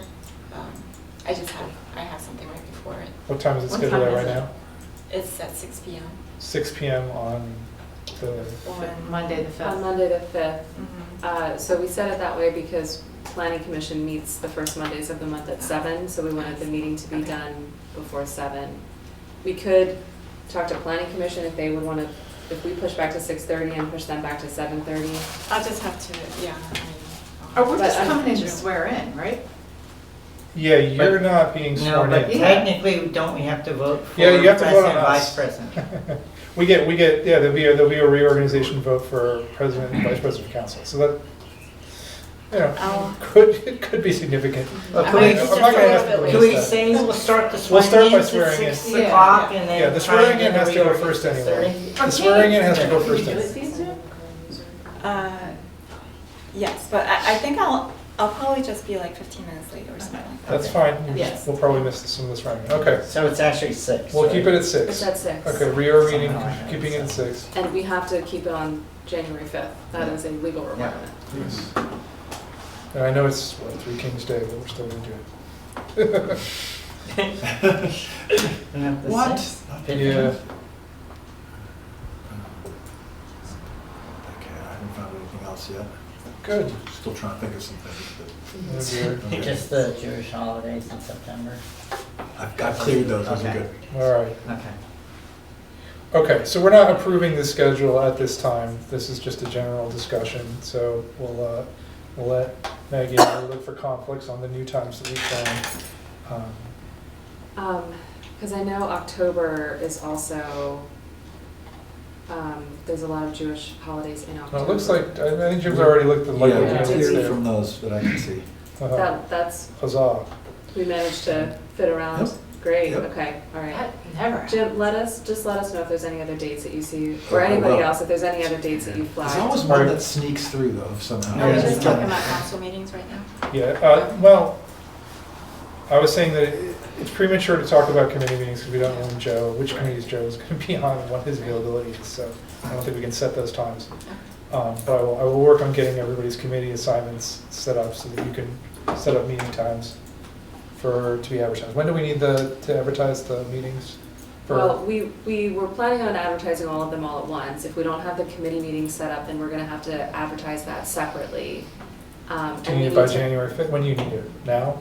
I mean, well, we need to legally advertise the reorganization meeting at least 3 days beforehand. So we were gonna advertise reorg and all of the boards and commissions and committee meetings for the entire year all in one, because that saves us the most amount of money.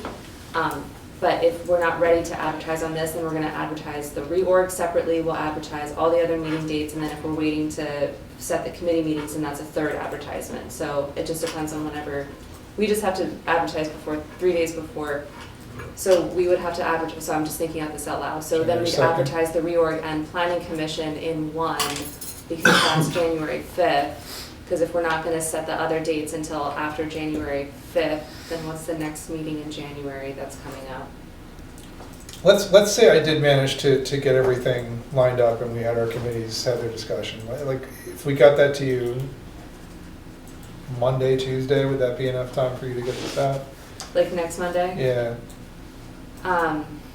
Yeah, again, only because the first full week of January, so the 5th, we have a reorg and planning commission, the 6th would be Shade Tree, the 8th is EAC, January 1st is a holiday, so we would just need to advertise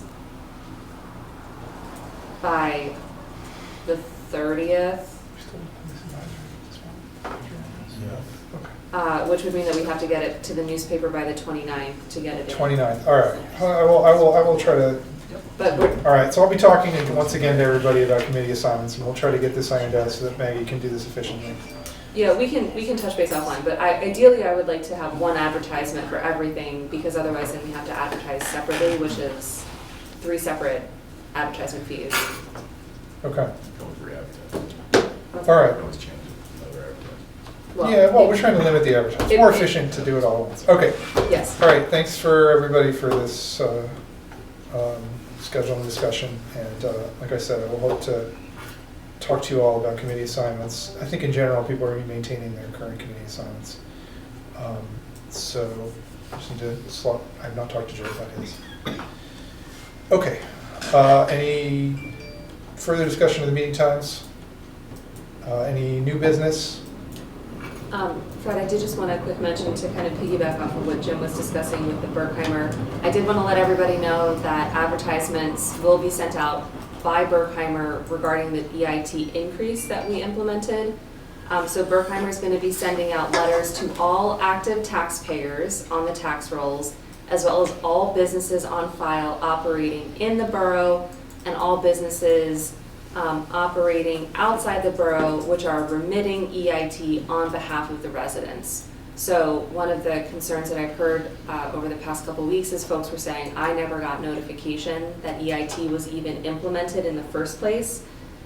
Berkheimer is telling us that they are sending out letters to every single active taxpayer on our tax roll. So not people that are currently paying EIT, but everybody on our tax rolls. So I just want to, let folks know, if you get something from Berkheimer, don't throw it away as spam or junk. It's important, please read it.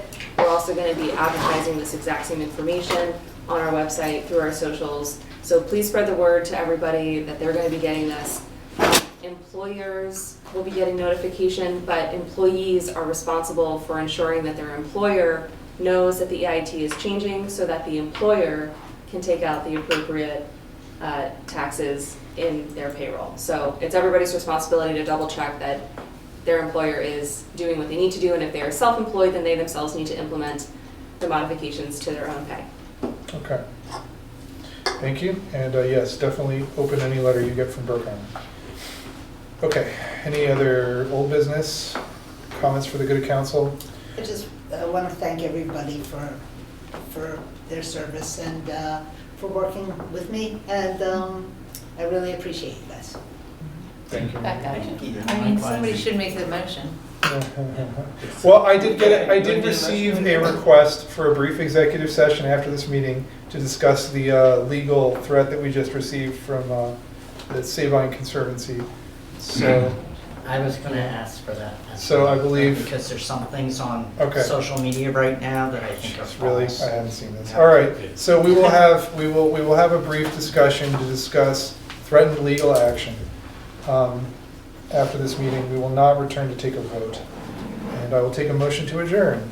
There's a motion. Is there a second? I'll second. All right. Any discussion? All right, we are voting to adjourn. All those in favor? All right, the meeting is adjourned.